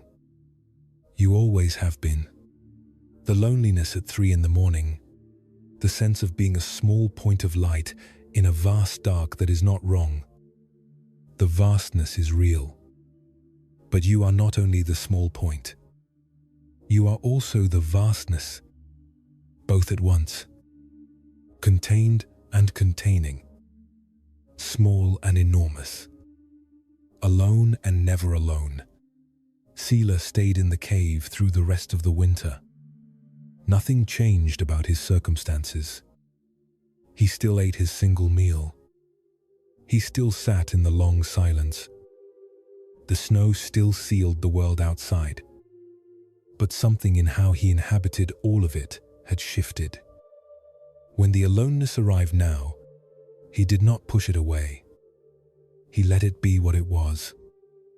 And in the middle of it, he would sometimes pick up a grain of rice and hold it for a moment, and feel the rain in it, and the sun, and the hands that had planted it, and the road, and the long chain of ordinary human effort that had carried this small thing to him. And he would feel, very quietly, that he was not so far from everything as the cave might suggest. That the world had sent him something. Every day, carried to him across the snow. He was never not receiving. You are never not receiving. Right now, as you lie here, the air coming in carries more history than you can hold. The dark around you is the same dark that has always been here. Patient, enormous, completely unthreatening. The quiet in this room is part of the same quiet that exists on the surface of the sea, far from any shore. On mountains where no one lives. In the deep places of the earth where nothing moves. You are inside that quiet. It is inside you. There is no difference. Let the breath come. The vast air. Let it go. Back into everything. Let the body be heavy. Made of the earth. Returning to the earth. Just for tonight. Just for this. Let the thoughts be what they are. Weather. Passing. You are larger than your thoughts. Older, made of older things. The boundary between you and the dark is softening now. Not disappearing, just becoming less certain, less defended. There is no need to hold yourself separate from the quiet. You can let it in, all the way in. Somewhere a monk sits in a cave. Snow outside. A single lamp. A bowl of rice going cold in his hands. He is following one grain back to the ocean. Back to the sun. Back to a pair of hands pressing seed into dark soil. And finding that none of it is far. That none of it was ever far. That the cave is not small. The cave contains everything. And so do you. Right here. Right now. You are home. You were always home. Rest. Just rest. The breath. The dark. The vast quiet. Holding you, as it always has, as it always will. You are not alone. You are not small. You are here. And here is everything. Sleep now. Gently. Sleep.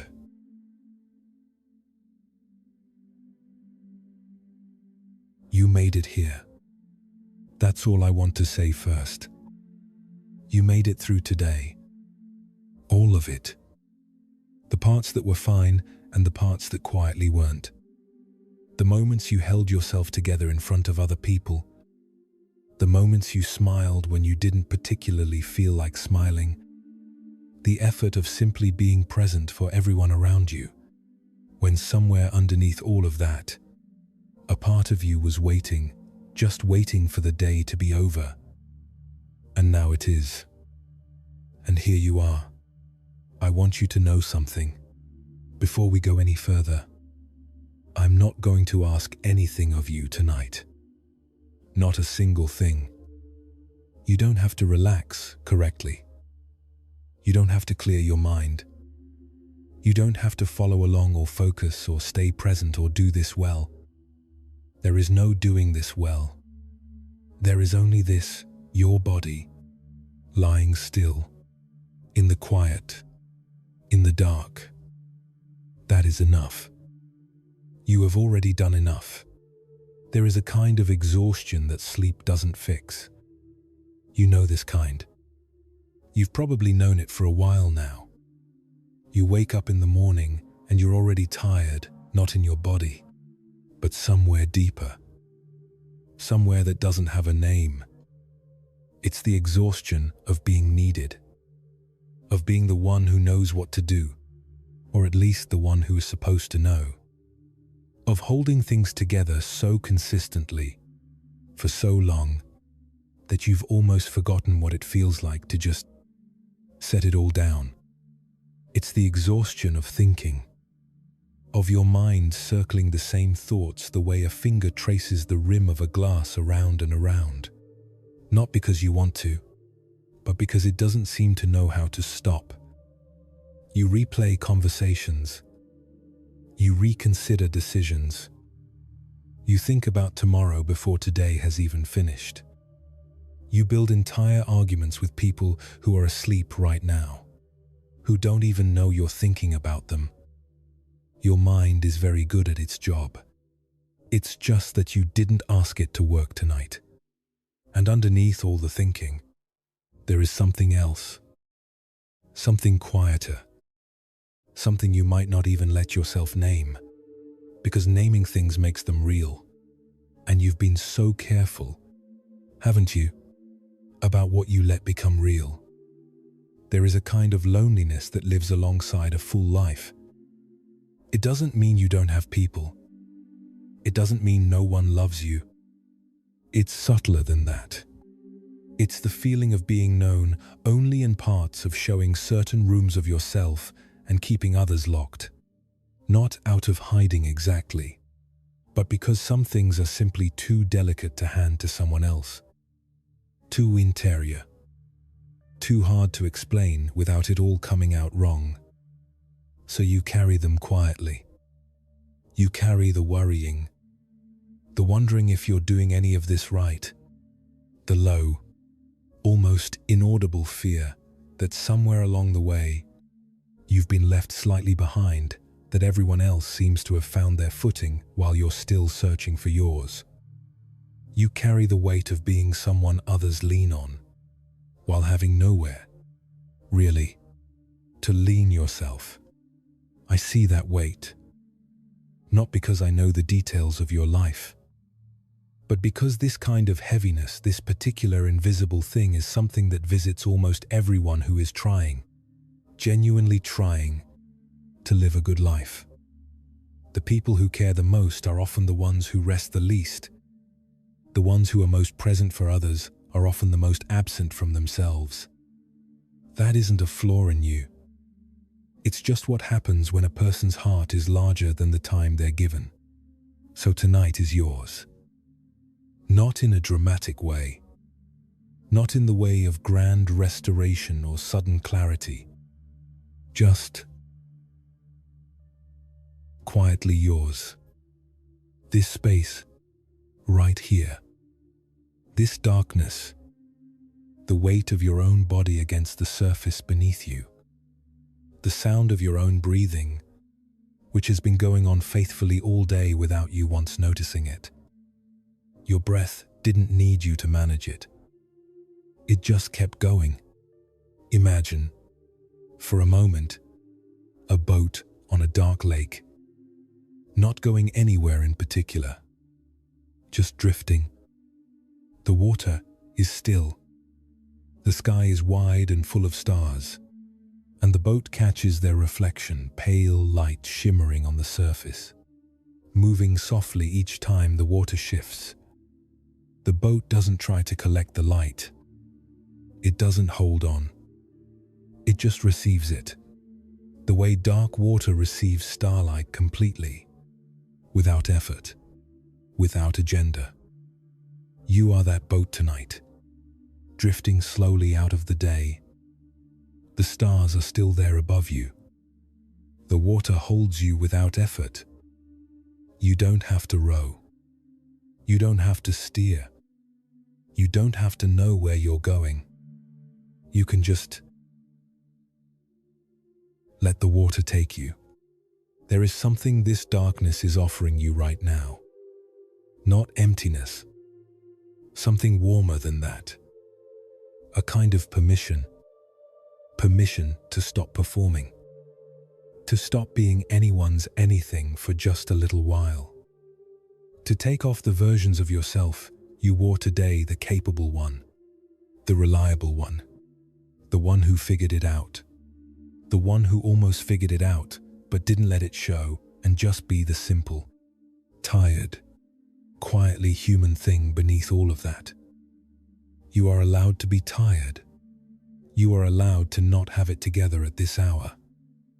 You are allowed to be, for now, without purpose, without usefulness, without a single thing to offer anyone. You are allowed to simply exist. That is what this darkness is. Not an absence, a sanctuary, a place where nothing is required of you, where the thoughts can slow, the way water slows when it reaches open ground, where the body, given permission, begins its own quiet return, shoulders softening, jaw unclenching, hands releasing whatever invisible thing they've been holding all day. You may notice that happening already, or you may not. Either way is fine.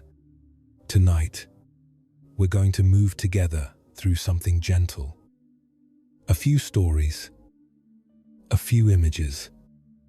Nothing you need to remember or understand or do anything with.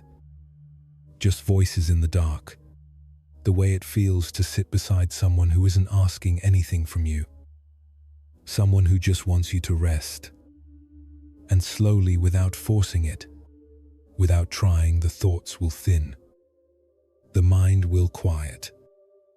Not because you made it, but because that's what minds do when they finally feel safe enough to stop.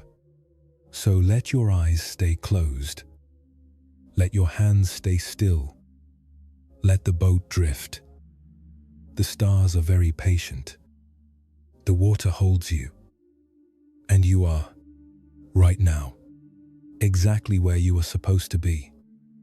Just here. Just this.